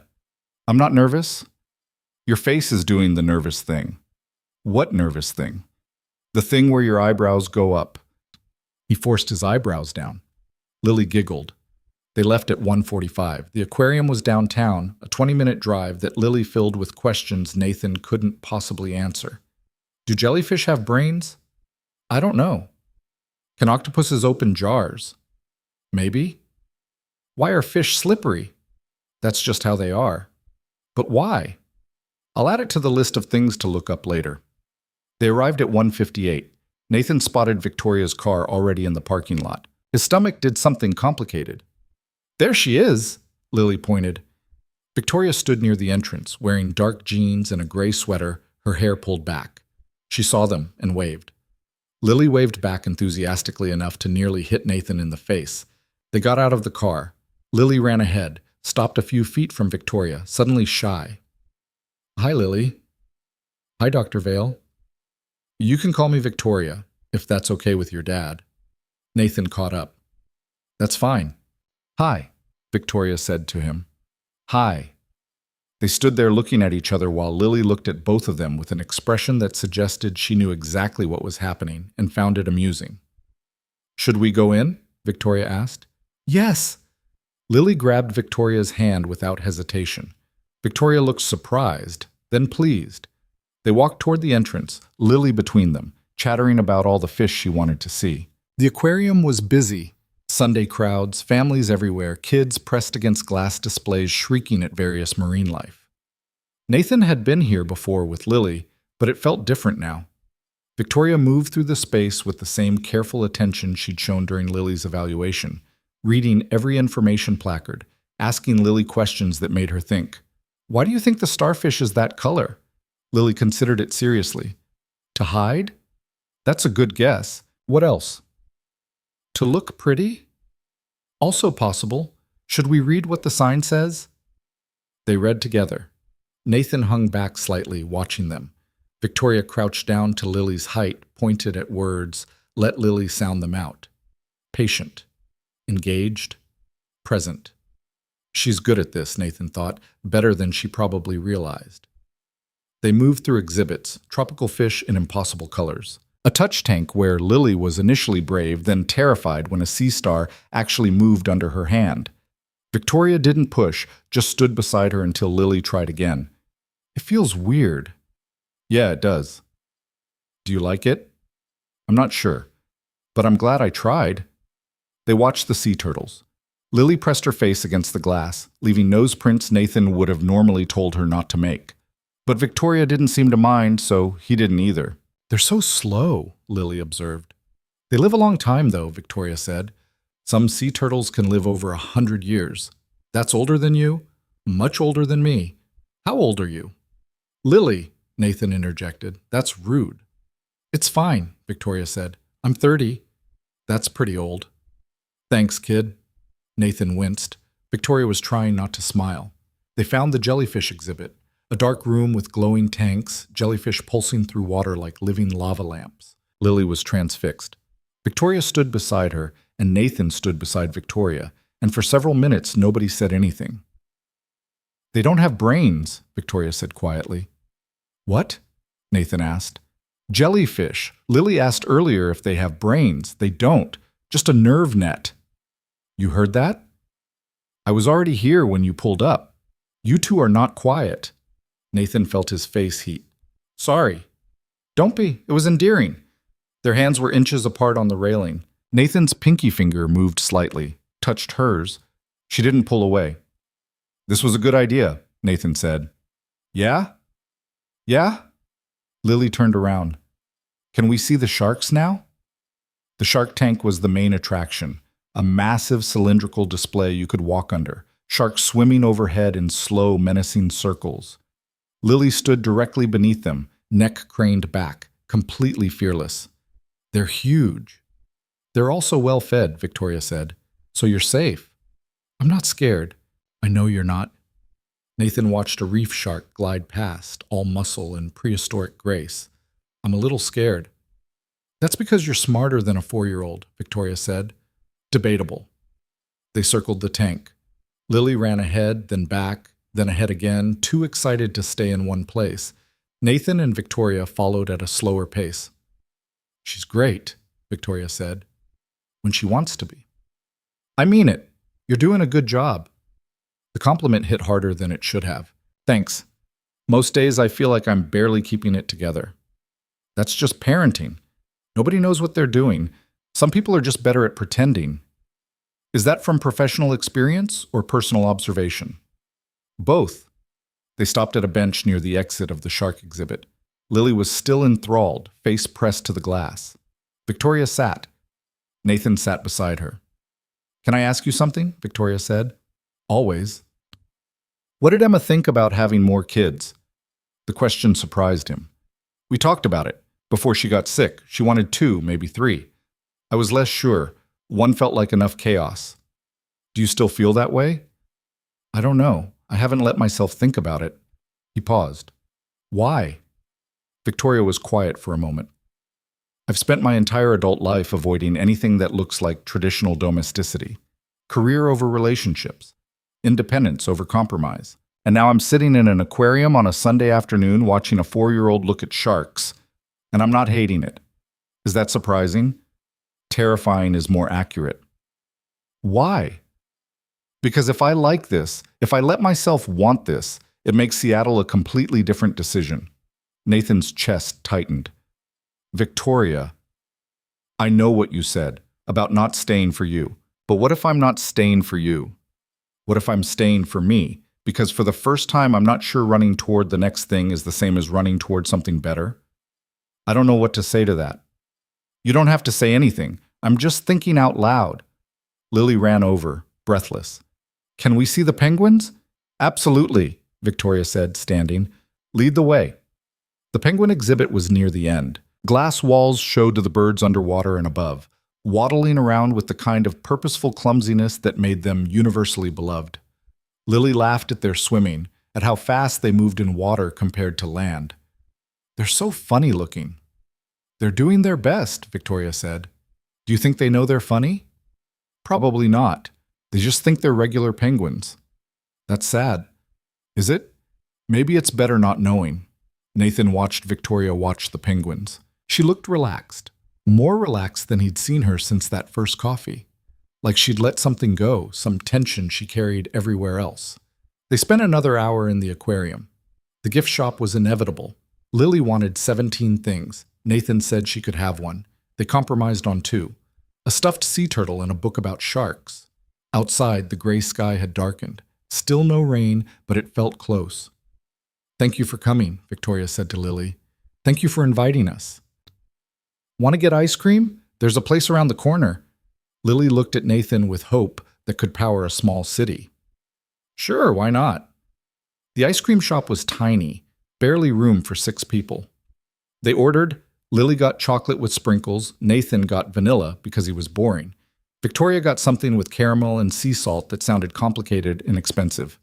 They ate at a small table near the window. Lily got ice cream on her face, her hands, somehow her elbow. Nathan had come prepared with napkins. "You're good at this," Victoria observed. "Years of practice." "Do you ever get tired of it, the constant maintenance?" "Every single day. But then she does something that makes me forget I was tired." "Like what?" As if on cue, Lily looked up from her ice cream. "Dad, Victoria should come to Thanksgiving." Nathan choked on his vanilla. Victoria's spoon stopped halfway to her mouth. "Lil, you can't just invite people to Thanksgiving." "Why not?" "Because it's a family thing." "But you said we could have friends sometimes." "That was for your birthday party." "This is better than a birthday party." Victoria was very carefully not looking at either of them. "It's okay," she said quietly. "Lily, that's really sweet, but I'm sure your dad already has plans." "We go to Aunt Rachel's," Lily said. "But she won't mind. She likes meeting new people." That was absolutely not true. Rachel was polite but territorial about holidays. But Nathan found himself saying, "Actually, if you don't have plans, you'd be welcome." Victoria's eyes met his. "Nathan, you don't have to." "I know, but the offer's real if you want." "I usually just order Chinese food and watch old movies." "That sounds depressing," Lily said. "Lily! What? It does." Victoria laughed. Actual laughter that sounded surprised to be escaping. It is pretty depressing, honestly. So come to Aunt Rachel's. She makes good pie. She makes adequate pie, Nathan corrected. Better than no pie. Victoria looked between them. Can I think about it? Sure, Nathan said. They finished their ice cream. Lily was starting to fade, the sugar high giving way to inevitable crash. They walked back to the parking lot through air that smelled like incoming rain. Thank you for today, Nathan said. This was really nice. It was. I had fun. So did we. Lily was already buckled into her car seat, eyes half closed. Nathan stood by his car, Victoria by hers, neither moving to leave. Can I see you this week? Victoria asked. Yeah, when? Wednesday, after you put Lily to bed? You want to come over? If that's okay. It's more than okay. She smiled. Good. 8:30? I'll be ready. Victoria got in her car. Nathan watched her pull out of the parking lot before getting into his own. Lily was already asleep. He drove home through streets that were starting to glisten with the rain that had finally decided to fall. That night, after carrying Lily inside and getting her into pajamas without fully waking her, after the apartment was quiet and dark, Nathan sat on the couch with his phone. Victoria had texted, I had a really good time today. He typed back, so did we. Lily hasn't stopped talking about you. What's she saying? That you're nice and you know a lot about fish. High praise from a 4-year-old. The highest. A pause, then, I'm seriously considering Thanksgiving, no pressure. I know. But I want to. Is that weird? Probably. But I want you there so we can be weird together. Your family's going to have questions. My sister always has questions. You'll survive. Promise? Promise. Nathan set the phone down and let himself sit with the fact that Victoria Vale was considering Thanksgiving with his family. A woman who'd walked past him in a park a month ago was now embedded in his life in ways he couldn't have predicted. The days between Sunday and Wednesday felt both too fast and too slow. Work was relentless. Martin was back and in rare form. The Riverside account was somehow getting worse, and Nathan spent Tuesday in back-to-back meetings that could have been emails. He picked up Lily Tuesday evening to find her subdued. You okay, Lil? Sophie wasn't at school today. Who's Sophie? My friend with the unicorn backpack. She's sick. She'll probably be back tomorrow. But what if she's not? The anxiety in her voice was familiar. Emma's death had left marks on Lily that Nathan sometimes forgot about until they surfaced unexpectedly. Then she'll be back the day after. People get sick sometimes. It doesn't mean something bad. Promise? Promise. That night, Lily needed extra reassurance. 2 stories became 3. Nathan lay beside her until she fell asleep, her small hand wrapped around his finger. Wednesday arrived with its own anxiety. Nathan cleaned the apartment after putting Lily to bed, not deep cleaning, but enough that it didn't look like a disaster zone. He changed shirts 3 times, looked at the clock, 8:15. The knock came at 8:30 exactly. Nathan opened the door. Victoria stood there holding a bottle of wine and looking uncertain in a way that was somehow endearing. Hi, come in. She stepped inside, looked around. Nathan tried to see the apartment through her eyes, the sagging couch, the kid toys in a bin by the TV, the water stain on the ceiling he still hadn't fixed. Evidence of a life that was functional but far from impressive. It's small, he said, but it's home. It's nice. It feels lived in. That's a polite way of saying cluttered. I meant it as a compliment. My places always look like I'm about to move out. Are you? Usually? Usually, yeah. She handed him the wine. Nathan took it, gestured toward the couch. Want to sit? They sat. Not quite touching, but close. The apartment was quiet except for the hum of the refrigerator and distant traffic sounds. Is Lily asleep? Out cold. She was asking about you today. What did she ask? If you were coming over. If you liked sea turtles. If you were going to Thanksgiving. What did you tell her? That yes, you're coming over. I assume you like sea turtles, and I wasn't sure about Thanksgiving. Victoria was quiet for a moment. I called Seattle today. Nathan's stomach dropped. And? I asked for more time. They weren't thrilled, but they gave me until December 15th. That's 3 weeks. I know. Is that enough time? To figure out what I want? Probably not, but it's what I have. Nathan opened the wine, poured 2 glasses, even though he rarely drank. They needed something to do with their hands. Can I be honest about something? Victoria said. Please. I'm terrified I'm going to hurt you, both of you. I keep waiting for the moment when this stops feeling new and starts feeling hard, and then I'll run because that's what I do, and you and Lily will be collateral damage. You think I'm not terrified? Victoria, I've spent 3 years building walls. You walked past a playground once, and my daughter saw something I was too scared to look for. Now you're here, in my apartment, and I'm drinking wine at 9 p.m. on a Wednesday, and everything feels unstable in ways I can't control. Then why are we doing this? Because maybe unstable isn't the same as wrong. Victoria took a drink. That's either very wise or very stupid. I'm starting to think they're the same thing. She almost smiled. They sat in silence for a moment. Then Victoria said, Tell me about Emma. What do you want to know? Anything, everything. I need to understand who she was. So Nathan told her about meeting Emma in a college classroom where she'd corrected the professor on a point about Hemingway, about their first date at a terrible restaurant they'd laughed about for years, about the pregnancy that had been unplanned but welcome, about Emma's practical approach to life, her lack of sentimentality, her absolute conviction that most problems could be solved with enough coffee and stubbornness. She sounds like she would have hated me, Victoria said. What? Why? Because I overthink everything. She sounds like someone who just did things. She did, but she also would have recognized someone similar. You're more like her than you think. How? You both hide behind competence. Emma used to say the hardest thing about being sick was people treating her like she was fragile when she was still the same person, just with a broken body. She hated pity. I would too. I know. That's why I think you would have understood each other. Victoria set down her wine glass. Do you still see her, in Lily? Every day. The way she argues, her expressions, how she processes things by talking through them out loud. It's like having pieces of Emma still here, just remixed. Is that hard? Sometimes, but mostly it's good. Means Emma didn't just disappear. They talked for another hour. About Victoria's parents. Her father, who'd been a judge. Her mother, who'd taught literature. About the money she'd inherited and never wanted. How it had felt like a weight rather than freedom. About her string of short-term positions, always moving before anyone expected her to stay. I think I've been running from the possibility of being needed, Victoria said. Because being needed means someone can lose you, or you can lose them. And loss is just, it's the worst thing. Yeah, Nathan said quietly. It is. How do you do it? Risk it again? I don't know that I am. Risking it, I mean. We have 8 weeks, maybe. That's not enough time to really lose someone. Isn't it? Nathan looked at her.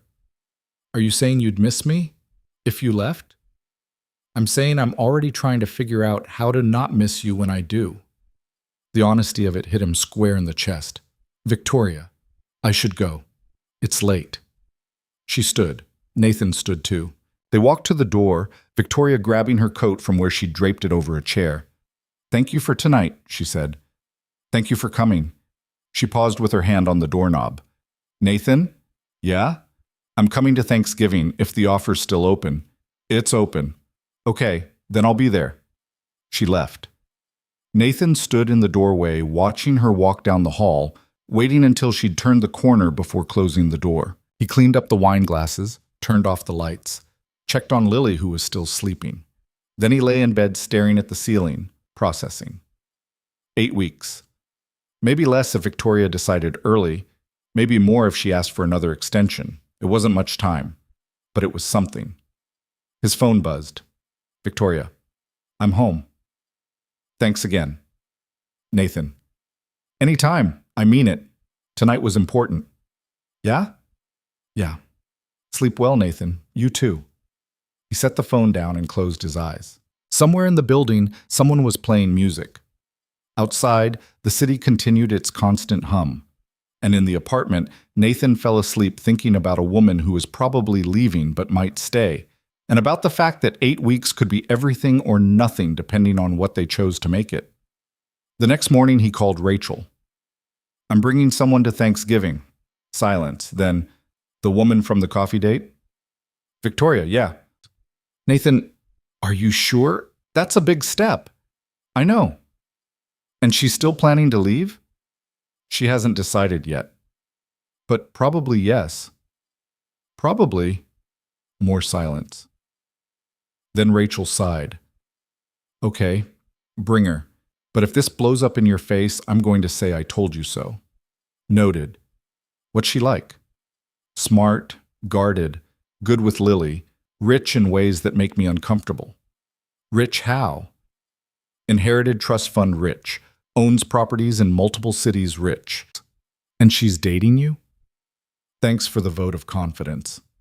I'm just saying that's a weird match. Everything about this is weird. I've accepted it. Rachel laughed. Fair enough. Tell her dinner's at 3 and bring wine. The fancy kind, since apparently she can afford it. I'll let her know. He hung up and immediately texted Victoria. Thanksgiving is at 3. My sister requests you bring fancy wine. How fancy? Whatever fancy means in your world, I'll figure it out. Should I be nervous? Extremely. My sister is protective and nosy. Great. Can't wait. You can still back out. Not a chance. Nathan smiled at his phone. Around him, the office buzzed with pre-holiday energy. People were already planning their time off, talking about travel plans and family obligations. Nathan had the same obligations, but now they came with complications. Good complications, he thought, but complications nonetheless. Friday was Lily's last day of daycare before the holiday break. She came home wired and full of stories about the Thanksgiving craft they'd made. Handprint turkeys that were supposed to look festive, but mostly looked like colorful disasters. Can we put it on the fridge? Of course. Victoria should see it when she comes for Thanksgiving. She will. Do you think she'll like it? I think she'll love it because you made it. Lily considered this. Dad? Yeah, Lil? Are you going to marry Victoria? Nathan nearly dropped the plate he was holding. What? No, we've known each other for a month. So? So people don't get married after a month. Why not? Because that's not how it works. But you like her. I do. And she likes you. I think so. And I like her. I know you do. So why can't you marry her? Nathan sat down at the table. Lily climbed into this chair across from him, her turkey handprint between them. Marriage is complicated, Lil. It's not just about liking someone. It's about building a whole life together, and Victoria might be leaving soon. She has a job offer in Seattle. Is Seattle far? Pretty far. So she'd leave us? The way Lily said it, simple, direct, already understanding loss in ways 4-year-olds shouldn't have to, made Nathan's chest hurt. Maybe. We don't know yet. Did you ask her to stay? It's not that simple. Why not? Because people have to make their own choices. I can't ask her to give up something important for us when we've only known each other a few weeks. Lily was quiet, then, but what if she wants to stay and she just doesn't know it yet? Nathan had no answer for that. His daughter's ability to cut through complexity and hit truth was both impressive and devastating. Maybe, he said finally. We'll see. You always say that. Because it's always true. That night, after Lily was in bed, Nathan found himself looking at Seattle real estate online. Not seriously, just looking.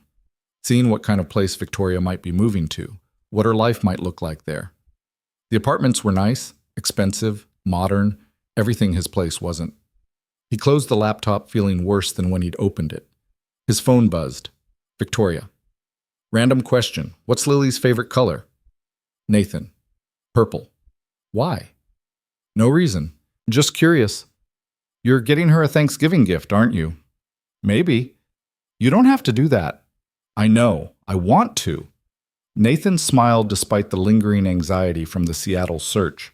She's going to love whatever it is. I hope so. See you Thursday, 3 o'clock. Don't be late.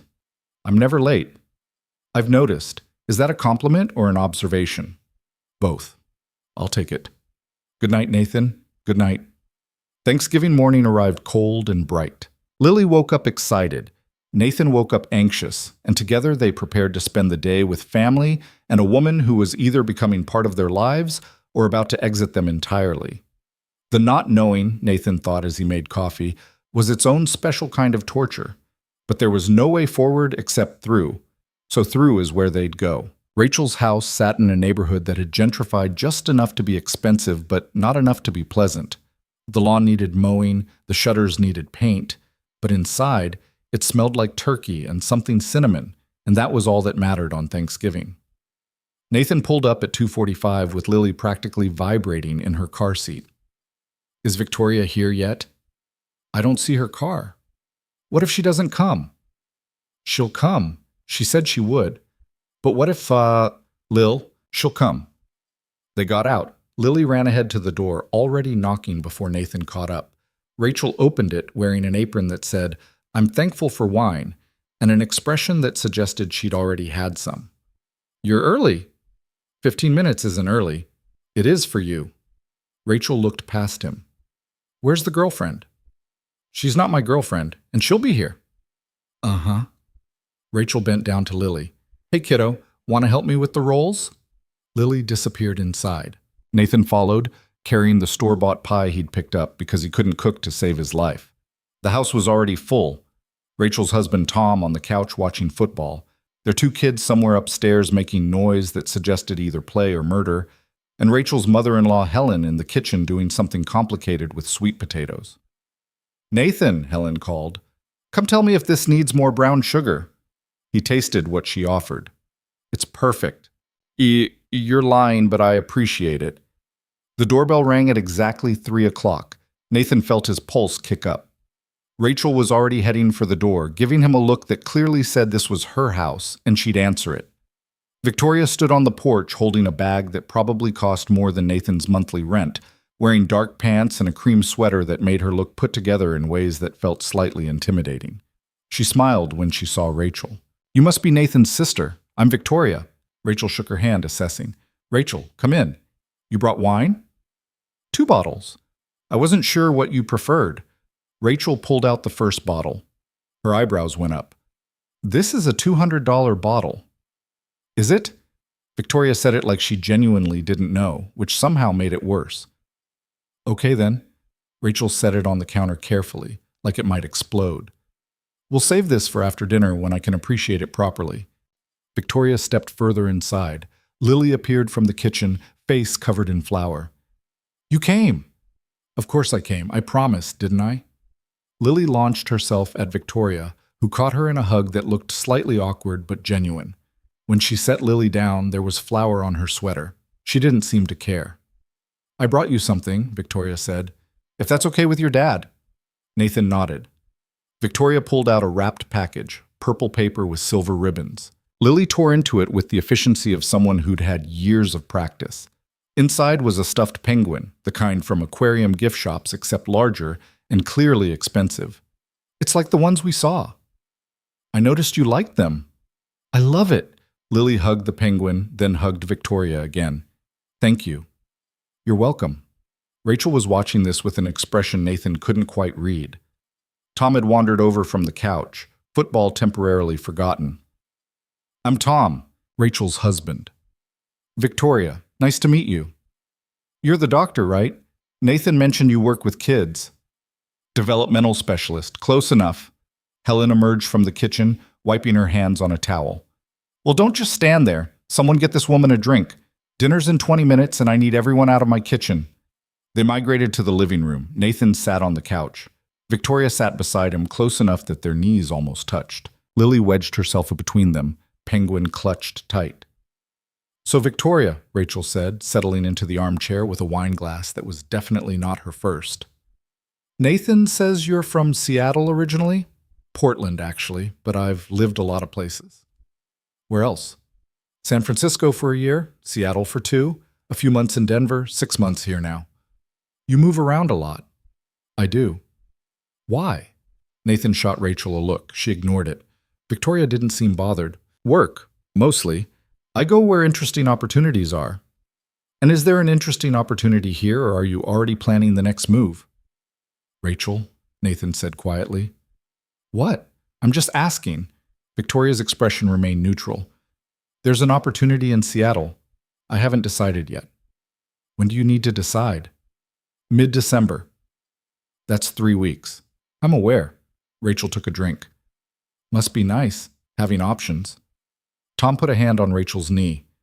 Rach, easy. I'm being easy. I'm making conversation. Helen called from the kitchen that dinner was ready. Everyone stood, grateful for the interruption.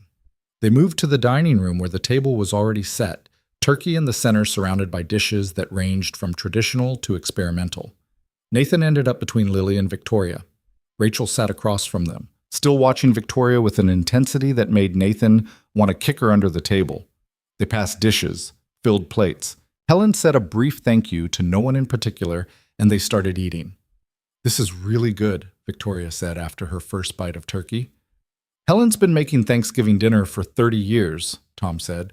She's got it down to a science. Science and stubbornness, Helen corrected. Mostly stubbornness. Conversation flowed around the table. Rachel's kids, Maya and Ben, 8 and 6, started arguing about whether stuffing or mashed potatoes were better. Lily announced that penguins were her new favorite animal, displacing dolphins. Tom asked Nathan about work, and Nathan gave vague answers because work was boring and he didn't want to think about it.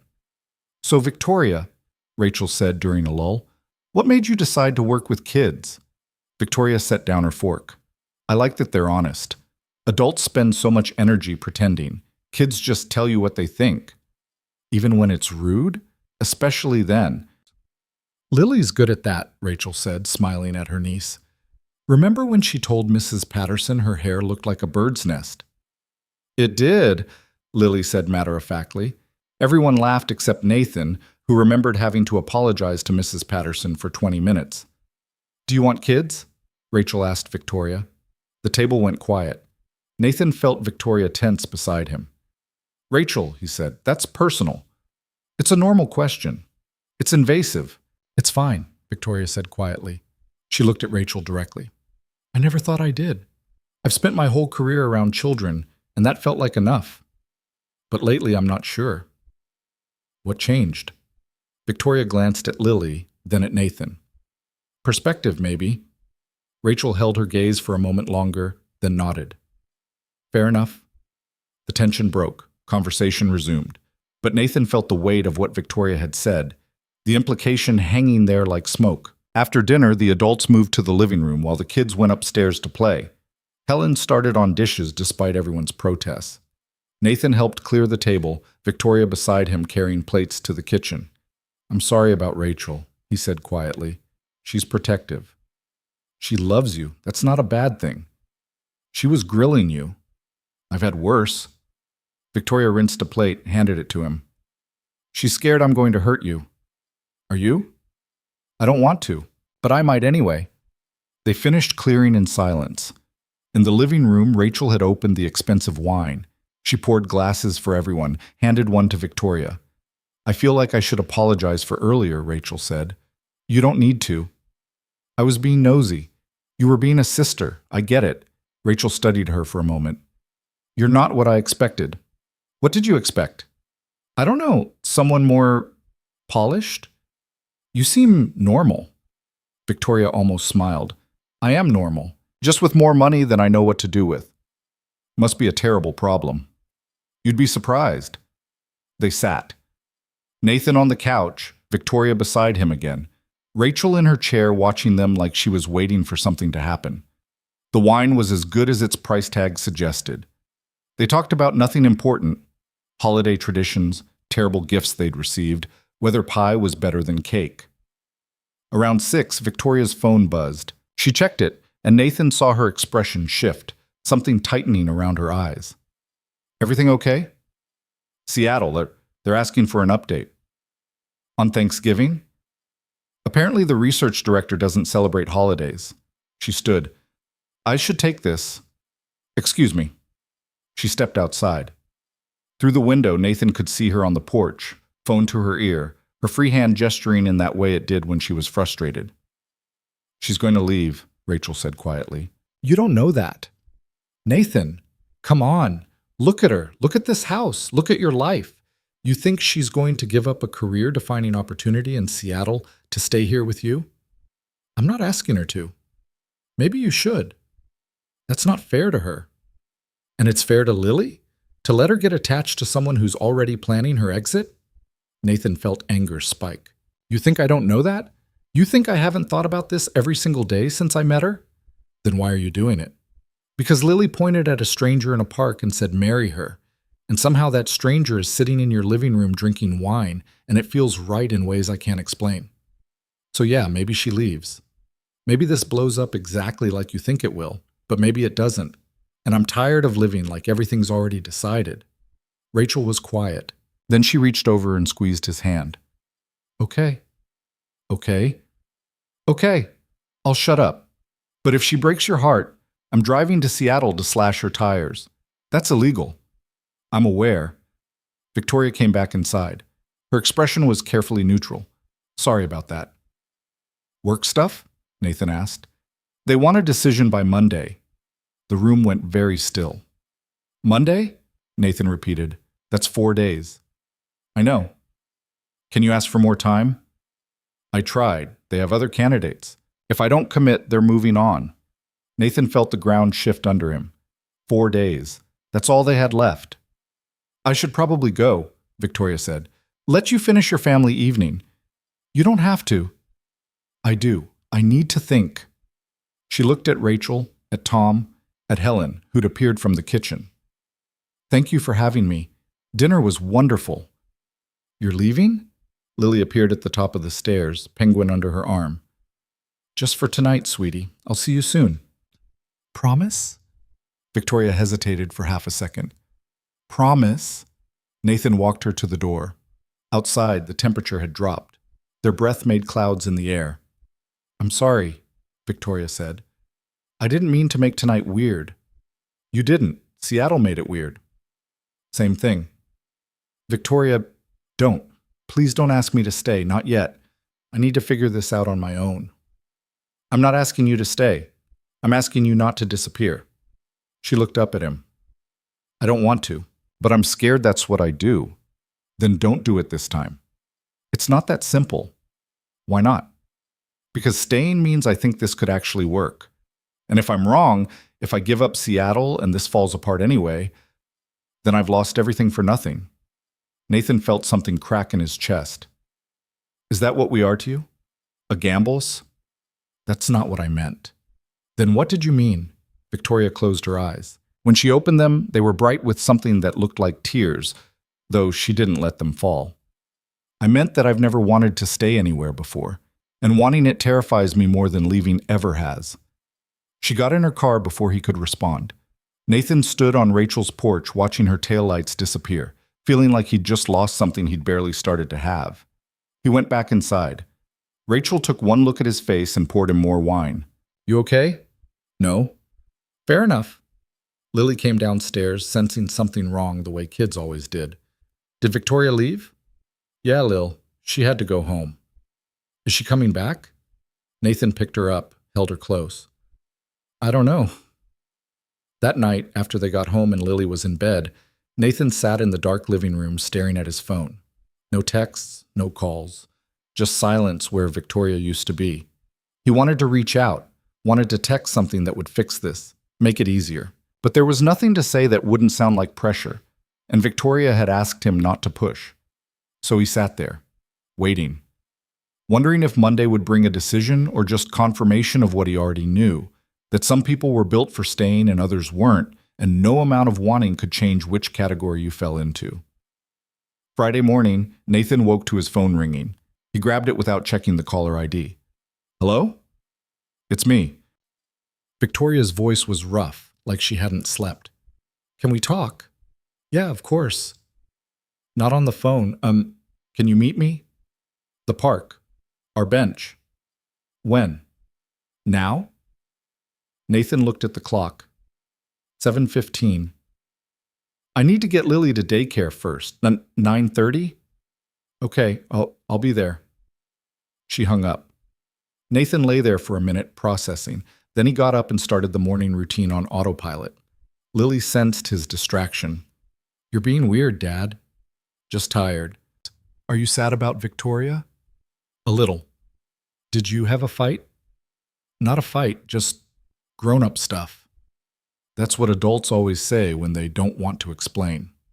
She wasn't wrong. Drop-off at daycare was quick. Nathan drove to Millhaven Park feeling like he was moving through water. Everything slow and strange and not quite real.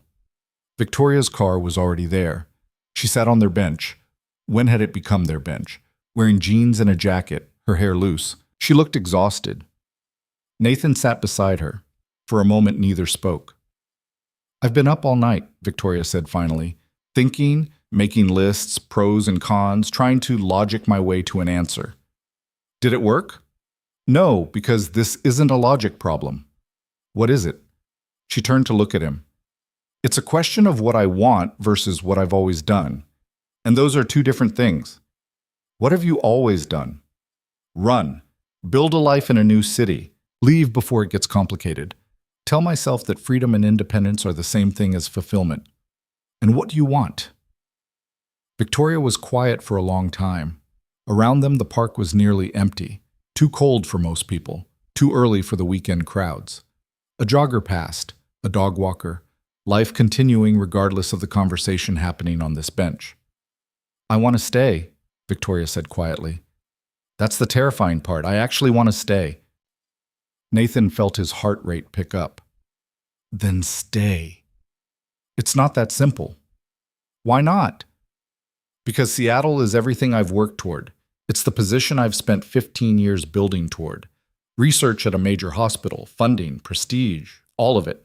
If I turn it down, I'm walking away from the career I've built. Or you're walking towards something else. What if I stay and this doesn't work? What if 6 months from now we realize this was just proximity and novelty? Then I've given up Seattle for nothing. Or what if you leave and spend the rest of your life wondering what would have happened if you'd stayed? Victoria's hands were shaking. Nathan reached over, took one. She didn't pull away. I'm so scared, she whispered. Me too. What if I'm not good at this? At being part of something? At staying? Then we figure it out together. Victoria, I'm not asking you to be perfect. I'm just asking you to try. What about Lily? What about her? If I stay and this doesn't work, if I have to leave anyway, I'll break her heart. And if you leave now, you'll break it anyway. She already cares about you. That's what I'm afraid of. A woman walked past with a stroller. 2 teenagers on skateboards, the world moving forward while they sat frozen in this moment. Can I tell you something? Nathan said. Please. When Emma died, I decided I was done. Done with love, done with risk, done with anything that could hurt that badly again. And then my 4-year-old daughter pointed at you and said, marry her. And I thought she was crazy. But she saw something I couldn't. She saw that you can't actually live by avoiding pain. You just end up avoiding everything else, too. Victoria was crying now, tears running down her face that she didn't bother wiping away. I don't know how to do this, she said. Neither do I. But we cannot know together. She laughed through the tears. That's a terrible plan. Got a better one? No. They sat there, hands linked, while Victoria cried and Nathan held steady, and the morning got lighter around them. Finally, Victoria took a shaky breath. I need to make some calls. To Seattle? To Seattle. To my landlord in San Francisco. To the property manager in Portland. To a lot of people who are going to think I've lost my mind. Have you? Probably, but I'm doing it anyway. Nathan felt something expand in his chest. Hope? Maybe? Or just relief that the waiting was over. When? He asked. Today, now, before I can change my mind. You won't. How do you know? Because you're terrified, and you're doing it anyway. That's not changing your mind, that's being brave. Victoria kissed him. Right there on the bench in the park where this had all started, she kissed him like she was trying to prove something to herself. When they pulled apart, she was smiling despite the tears. I'm staying. Yeah? Yeah, I'm actually doing this. I'm staying. Nathan pulled her close. She rested her head on his shoulder, and they sat there while the park filled up around them, while the sun climbed higher, while life continued its relentless forward motion. I should call them now, Victoria said eventually, before I lose my nerve. Want me to stay? Yes, please. She pulled out her phone, dialed. It rang twice before someone answered. Dr. Matthews, it's Victoria Vale. I know you're waiting on my decision. She paused. I'm declining the offer. I'm staying in my current position. Nathan couldn't hear the other side of the conversation, but he could see Victoria's face, determined, certain, maybe a little scared, but holding firm. I understand. Yes, I appreciate the opportunity. Thank you. She hung up, stared at the phone like she couldn't believe what she'd just done. I did it. You did it. I just turned down the job I've wanted my entire career. Yeah. For a relationship that's barely a month old. Yeah. I'm insane. Probably. She started laughing, real laughter that sounded slightly unhinged but genuine. Nathan laughed too, and they sat there on the bench laughing like idiots while people walking past gave them strange looks. What now? Victoria asked when they'd calmed down. Now we figure out what staying looks like. I don't even know where to start. How about breakfast? Have you eaten? Not since yesterday.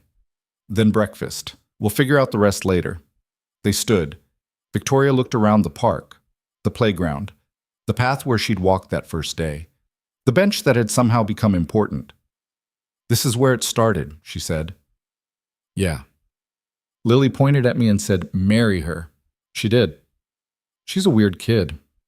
The weirdest. I love her anyway. Nathan felt his throat tighten. Yeah, me too. They walked to the parking lot hand in hand. Victoria followed Nathan to a diner he knew. Nothing fancy, just coffee and eggs and the kind of comfort food you needed after making life-changing decisions before 9 a.m. They ordered, ate. Victoria made more calls, her landlord in Portland, a friend in San Francisco, her accountant who apparently handled her various properties. Each call was another bridge burned, another piece of her old life dismantled. I'm actually doing this, she kept saying between calls. I'm actually staying. Having second thoughts? Constantly, but I'm staying anyway. They spent the rest of the morning together, walking, talking, planning nothing because neither of them knew what came next. At noon, Nathan had to pick up Lily from her half-day program. Come with me? He asked. To pick her up? Yeah. Is that okay? Won't people talk? Probably, but I don't care. Victoria smiled. Okay, let's go. They drove to the daycare. Ms. Patel did a double take when she saw them together, but she was professional enough not to comment. Lily ran out, saw Victoria, and her entire face lit up. You're here! I'm here. Are you staying for the whole day? If that's okay with your dad. It's okay with me, Nathan said. Then I'm staying. Lily grabbed Victoria's hand. They walked to the car together, Nathan, Victoria, and Lily, looking for all the world like a family even though they'd barely started figuring out what that meant. That evening, after pizza and a movie that Lily mostly ignored in favor of showing Victoria every single toy she owned, after bath time and stories and finally getting Lily to sleep, Nathan and Victoria sat on the sagging couch in his small apartment. This is my life, Nathan said. This apartment, this kid, this routine. It's not glamorous. I don't need glamorous. You have properties in 4 cities. This place has a ceiling leak. So we'll fix the ceiling leak. We? We. If you'll have me. Nathan pulled her closer. Yeah, I'll have you. They sat in comfortable silence. Through the wall, they could hear Lily's soft breathing. Outside, the city hummed its constant song. I'm still scared, Victoria admitted. Good, me too. What if I'm terrible at this? Then you'll be terrible at it with me, and we'll figure it out. What if... Victoria, stop. We can what if ourselves into paralysis, or we can just see what happens. She exhaled slowly. Okay, we'll see what happens. That's all I'm asking. Victoria's phone buzzed. She ignored it. It buzzed again. You should check that. She did. Her expression shifted. What is it? The director at the pediatric center here. He heard I turned down Seattle. He's offering me a promotion. Department head. More funding, more autonomy, better salary. That's great. It's weird timing. Or perfect timing. Victoria looked at him. You think? I think maybe staying doesn't mean giving up everything. Maybe it just means choosing what matters more. She kissed him, long and slow and certain. "Thank you," she said. "For what?" "For being patient, for not pushing, for letting me figure this out." "That's what you do when you care about someone." "Is that what this is? Caring?" "Yeah. I think it might be more than that, but we can start with caring." Victoria smiled, settled against his shoulder. They stayed like that until she fell asleep, and Nathan sat there holding her, thinking about how his stable, predictable life had become something else entirely, something uncertain and complicated and somehow exactly right. His phone buzzed quietly. Rachel. Did she decide? Nathan typed back one-handed. "She's staying. Are you serious? Completely." "Holy shit." "Yeah. You know what this means?" "What?" "You're actually dating someone. Like, for real. With future implications." "I know. And you're okay with that?" Nathan looked at Victoria sleeping against him, at the apartment that suddenly felt less like a temporary space and more like home, at the life that was forming around them without permission but with undeniable momentum. "Yeah," he typed. "I'm okay with that." Rachel sent back a string of emojis that Nathan couldn't fully interpret but understood meant she was happy for him. He set the phone down. Victoria stirred, blinked awake. "Did I fall asleep?" "Just for a few minutes. I should go home." "You could stay." She looked at him. "Yeah? If you want." "What about Lily? In the morning?" "We'll figure it out. We seem to be good at that." Victoria smiled. "Okay, I'll stay." They moved to Nathan's bedroom. Nothing happened except sleep. They were both too exhausted for anything else.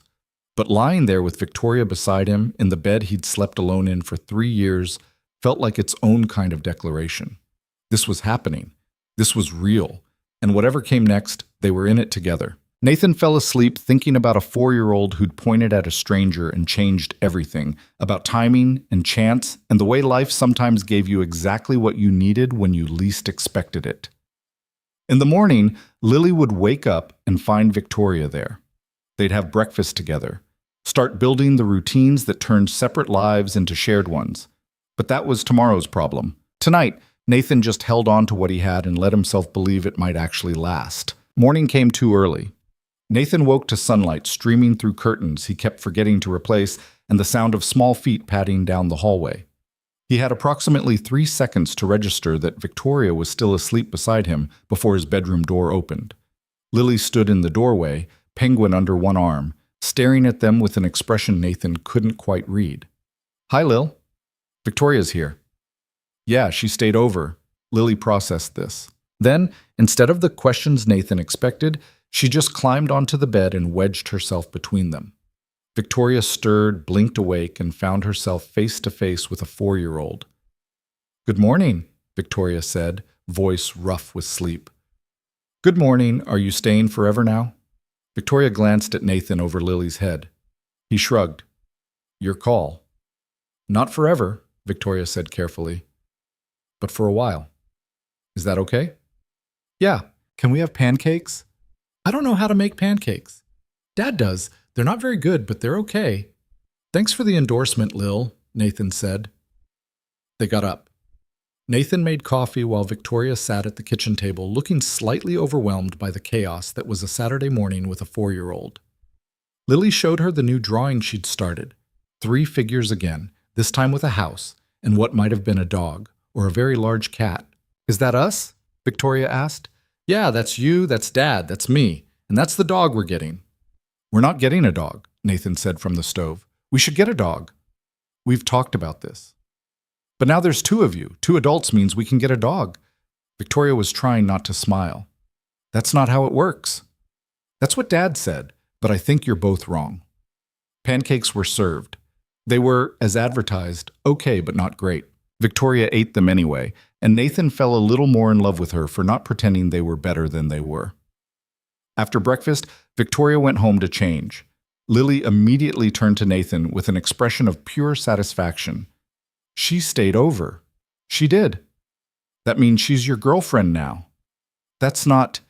It's more complicated than that." "Why do adults always say things are complicated?" "Because they are." "She stayed over, Dad. That's not complicated. That's simple." Nathan couldn't actually argue with that logic. Victoria came back an hour later with an overnight bag, which apparently she'd decided was necessary despite not discussing it with Nathan first. He didn't mind.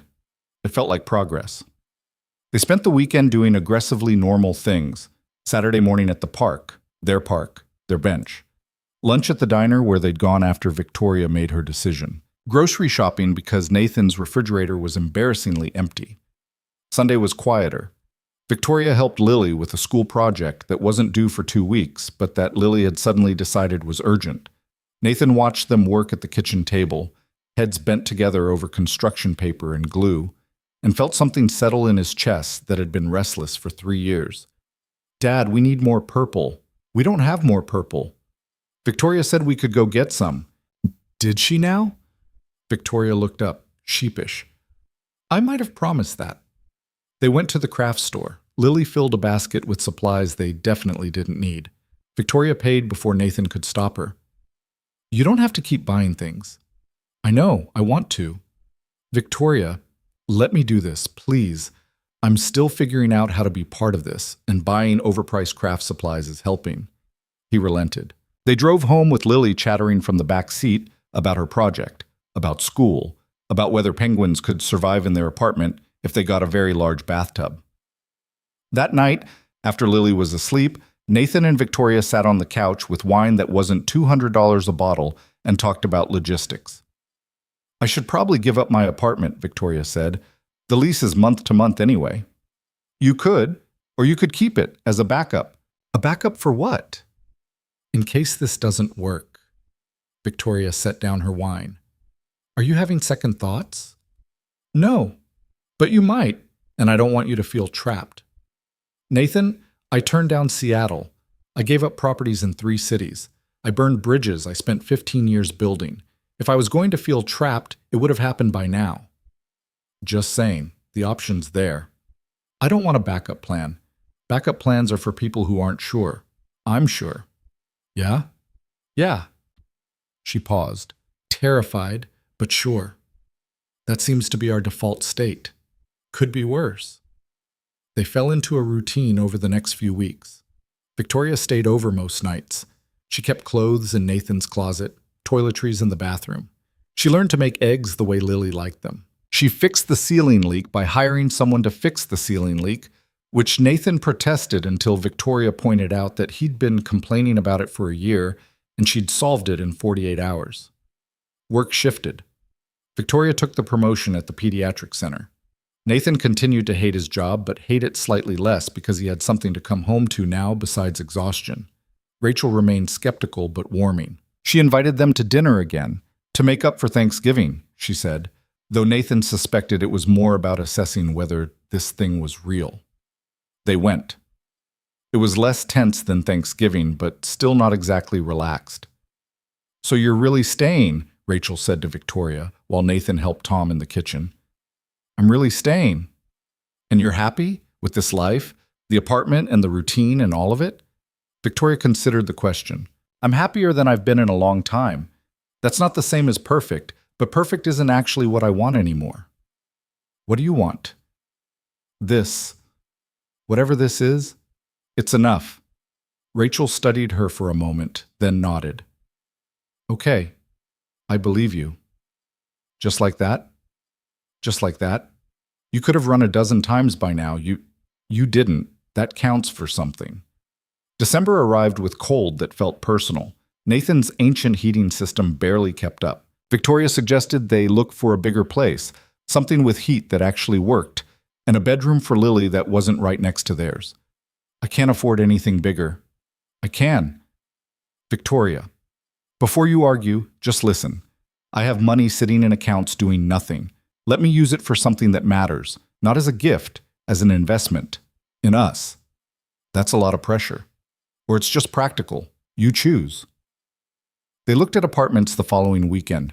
Most were too expensive or too small or too far from Lily's school. Then they found one. 3rd floor of a converted brownstone, 2 bedrooms, real heating, windows that actually closed all the way. The rent was twice what Nathan paid now, but half what Victoria offered to cover. "We split it," Nathan insisted. "I pay what I pay now, you cover the difference. That's the deal." "That's not exactly equal." Equal isn't the point. Contributing is. Victoria agreed. They signed the lease. Move-in date was January 1st, which felt appropriately symbolic. Lily was thrilled. I get my own room? You get your own room. Can I paint it purple? We'll see. You always say that. Because I always mean we'll see. The week before Christmas, Victoria's phone rang at 11 p.m. Nathan was already in bed. Victoria answered in the living room, voice low. When she came back 20 minutes later, she looked shaken. Everything okay? Seattle called. Nathan's stomach dropped. And? The position fell through. The candidate they chose instead of me left after 3 weeks. They want to know if I'm still interested. Are you? Victoria got into bed, pulled the covers up. 2 months ago, I would have said yes immediately. It's everything I worked for. And now? Now I have a lease starting in 2 weeks. And a 4-year-old who asked me yesterday if I knew how to braid hair because she wants me to do hers for the school holiday concert. And a boyfriend who's learning to let me pay for things without feeling like it's a character flaw. That's not an answer. I know. She was quiet for a moment. I told them no. Again, permanently this time. Victoria said, Don't. I'm sure. I've never been more sure of anything. You just gave up your dream job twice. No, I gave up a job I thought was my dream. Turns out I was wrong about what I actually wanted. Nathan pulled her close. You're really staying. I'm really staying. You're stuck with me. I can live with that. They lay there in the dark, and Nathan felt something shift. The last piece of uncertainty falling away, leaving just the solid truth that this was real and happening and permanent. The holiday concert was the following Thursday. Lily wore a dress Victoria had bought her, purple, obviously, and stood in the back row of the kindergarten choir singing songs about snowmen and reindeer. She was off-key and forgot half the words, and Nathan had never been more proud. Victoria sat beside him in the auditorium, and when Lily spotted them in the crowd, she waved so enthusiastically she nearly knocked over the kid next to her. Victoria waved back. She's good, Victoria whispered. She's terrible, but she's confident about it. Same thing at that age. After the concert, they went for ice cream despite it being December and freezing. Lily got chocolate again. Victoria got the complicated caramel thing. Nathan got vanilla because some things didn't need to change. Did you see me wave? Lily asked. We saw, Victoria said. You almost took out that boy. Marcus. He deserved it. He was standing in my spot. Your assigned spot was 2 feet to the left, Lil. I liked my spot better. They drove home through streets decorated with lights. Christmas was in a week. Nathan hadn't bought Victoria anything yet because what did you get someone who owned properties in 4 cities? What do you want for Christmas? He asked that night. I don't need anything. That's not what I asked. Victoria thought about it.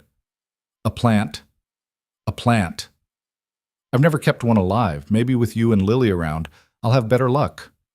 Nathan bought her a succulent. The kind designed to survive neglect.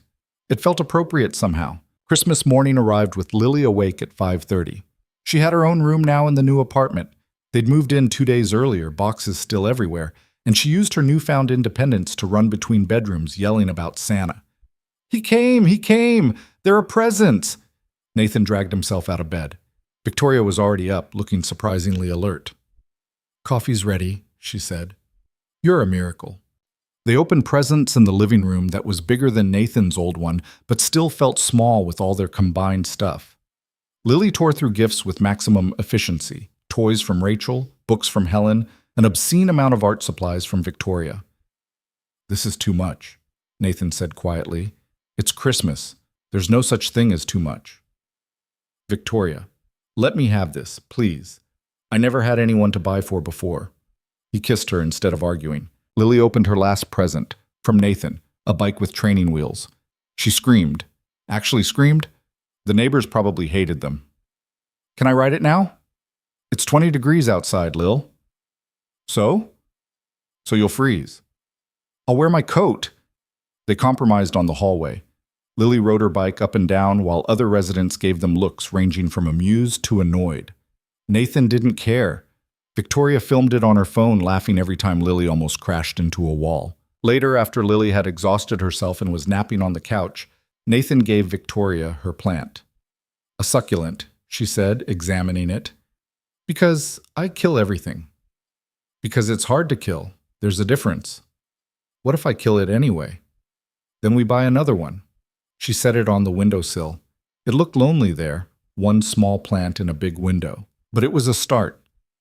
I got you something too, Victoria said. She handed him an envelope. Inside was a key. What's this? The brownstone is for sale. The whole building. I bought it. Nathan stared at her. You bought the building. I bought the building. Our apartment plus 2 others. It's an investment property. Victoria, that's a lot of money I wasn't using for anything. Now I'm using it for something. We have equity, stability, and you don't have to worry about rent increases or landlords who don't fix things. This is insane. Is it working insane or bad insane? Nathan looked at the key. At Victoria. At Lily asleep on the couch in their new apartment in the building Victoria had just bought. Working insane, he admitted. Good. They spent the rest of Christmas Day doing nothing important. Watching movies, eating leftovers, assembling the toys that required assembly. It was normal and domestic and everything Nathan had thought he didn't want until he had it. That night, after Lily was in bed in her purple room, Victoria had caved and let her paint it. Nathan found Victoria on the couch looking at her phone. What are you reading? An article about developmental assessment techniques, trying to decide if I want to implement them at the center. You're working on Christmas. Old habits. He sat beside her. She put the phone away. Can I ask you something? Nathan said. Always. Do you miss it? Seattle, the career track, all of it? Victoria was quiet for a moment. Sometimes, not the specific job, but the idea of it. The trajectory I'd planned. It's hard letting go of the future you thought you wanted. Yeah. But then I think about what I have instead. This apartment, Lily asking me to braid her hair, you making terrible pancakes on Saturday mornings. It's not what I planned, but it's better than what I planned. Yeah? Yeah. I was building a career, Nathan, but I wasn't building a life. There's a difference. Took me 3 years to figure that out. Took me 30. They sat in comfortable silence. Through the wall, they could hear Lily's soft breathing. Outside, the city was quiet, that post-Christmas lull when everything paused before the New Year rush. What do you want for next year? Victoria asked. This. More of this. That's it? That's everything. New Year's Eve arrived with an invitation from Rachel to a party Nathan had no interest in attending. Victoria convinced him to go. It'll be good. Celebrate the new year. Show your sister we're still together. All that. I hate parties. I know, but sometimes we do things we hate for people we love. That's manipulative. Is it working? Unfortunately. They went. The party was loud and crowded and exactly as terrible as Nathan predicted. But Victoria seemed to enjoy herself, and Lily had fun with Rachel's kids, and that was enough. At 11:30, Nathan found himself on Rachel's back porch escaping the noise. Victoria found him 5 minutes later. Hiding? Strategically retreating, she stood beside him.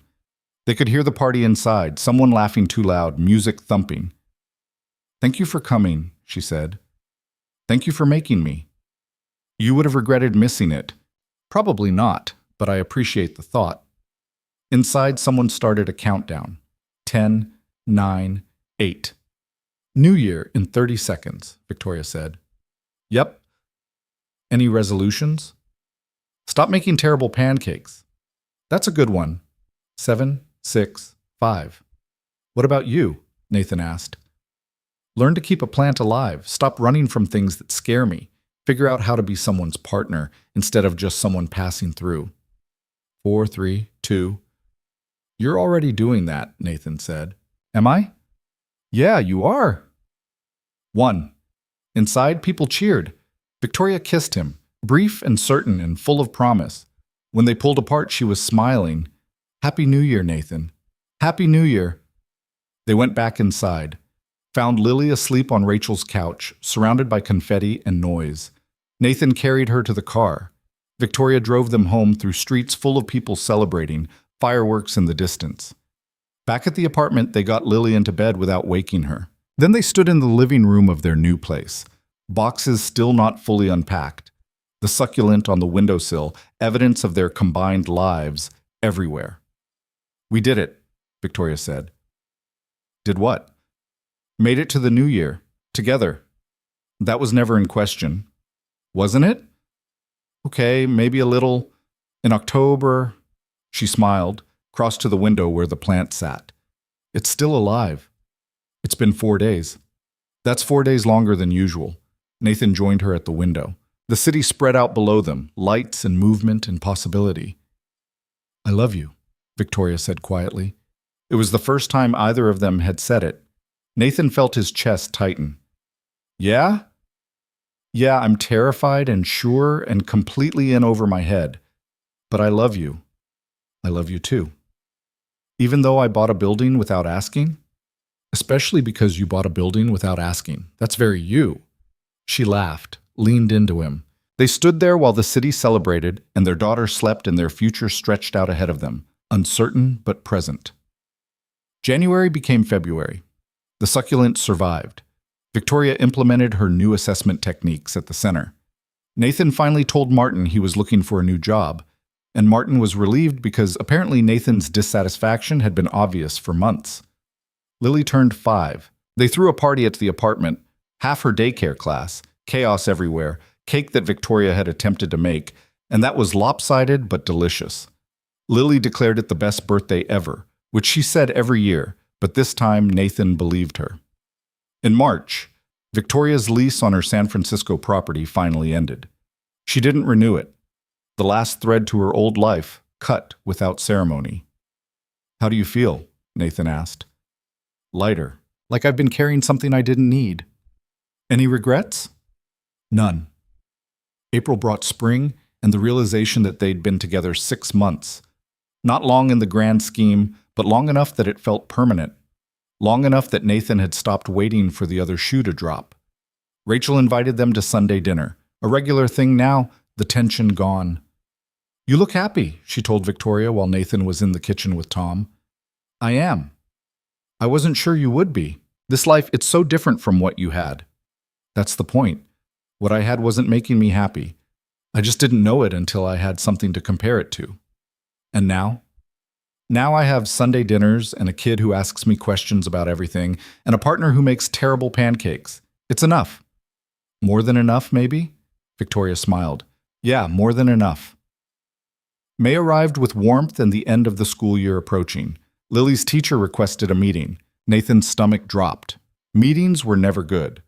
But when they sat down with Ms. Chen, she was smiling. "Lily's thriving. Academically, socially, all of it. I wanted to tell you in person because the change has been remarkable." "Change from what?" Nathan asked. "From the beginning of the year. She was withdrawn then, quiet. Now she's engaged, confident. Whatever you're doing at home, it's working." Nathan and Victoria exchanged glances. "We're just being consistent," Nathan said. "Well, keep being consistent. It's making a difference." In the car afterward, Lily in the back seat humming to herself, Victoria reached over and squeezed Nathan's hand. "We did that. You did that. You've been good for her. We've been good for each other." By June, they'd settled into rhythms that felt less like routine and more like life. Victoria's succulent was not only alive, but thriving, which she took as a personal victory. Nathan had started interviewing for new jobs, something in nonprofit work that paid less but mattered more. They talked about the future in concrete terms now. Vacations they'd take, improvements to the building, whether to get Lily that dog she kept lobbying for. "We're not getting a dog," Nathan said for the 100th time. "We should at least consider it," Victoria said. "You're supposed to be on my side." "I'm on Lily's side. She makes good points. She's 5. Everything she says is a good point to her." But Nathan was weakening, and they both knew it. In July, on a Sunday afternoon at the park, their bench, Victoria pulled out her phone and showed Nathan something. "What am I looking at?" "A ring." Nathan's brain short-circuited. "A ring. I want to ask you to marry me, but I wanted to make sure you liked the ring first. I can return it if you don't." "You want to marry me?" "Yes. Is that okay?" "You're supposed to let me ask." Why?" "Because you're the man." That's archaic. Because I've been planning to ask you for 3 weeks and you're stealing my moment. Victoria's eyebrows went up. You were going to ask me? Yeah, I have a ring and everything. It's in my sock drawer. Your sock drawer? It was supposed to be surprising. They stared at each other. Then they both started laughing. Helpless, ridiculous laughter that made people walking by give them looks. So, are we engaged or what? Victoria asked when they'd calmed down. I don't know. Neither of us actually asked yet. Okay, Nathan Hayes, will you marry me? Only if you let me ask too. Fine, ask. Victoria Vale, will you marry me? Yes? Now say yes to my proposal. Yes? Good. We're engaged. Lily, who'd been playing on the swings, ran over. Why are you laughing? We're getting married, Victoria said. Lily's face lit up. I knew it. I told you, Dad. I said you should marry her. You did, Lil. You were right. I'm always right. Let's not go that far. They told Rachel that night. She cried, which surprised everyone, including herself. I'm happy for you, she said, wiping her eyes, even though you're both completely insane. We know, Nathan said. When's the wedding? We haven't gotten that far, Victoria said. We got engaged about 4 hours ago. Fall wedding, October maybe. That gives you time to plan. But we're not having a big wedding. You have to have some kind of wedding for Lily. Victoria and Nathan looked at each other. Rachel had a point. They planned something small. City Hall ceremony, dinner afterward with family and close friends. Lily would be the flower girl. She took her responsibilities very seriously, practicing walking with an invisible basket for weeks.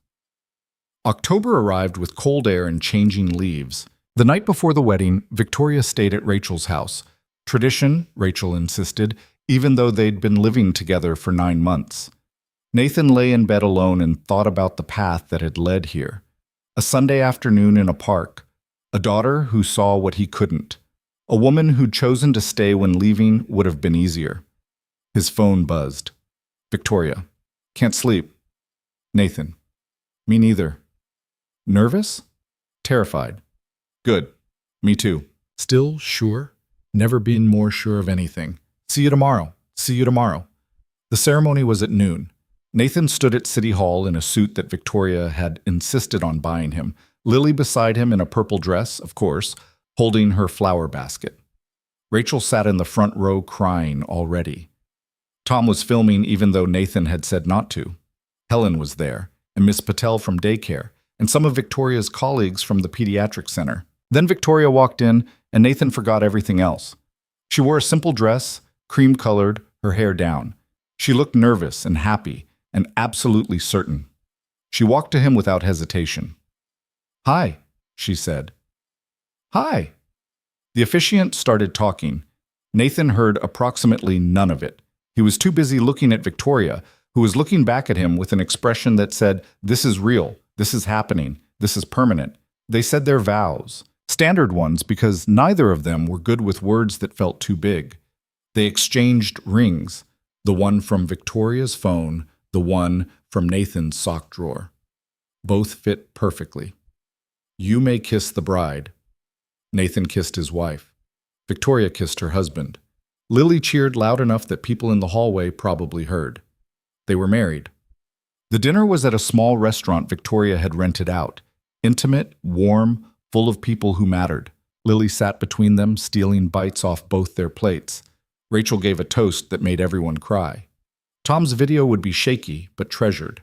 That night, after the celebration ended and they dropped Lily at Rachel's for the night, Nathan and Victoria went home to their apartment in the building Victoria owned.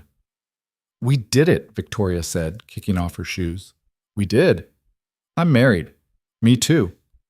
That's weird. Yeah. She crossed to the window. The succulent was still there, bigger now, thriving against all odds.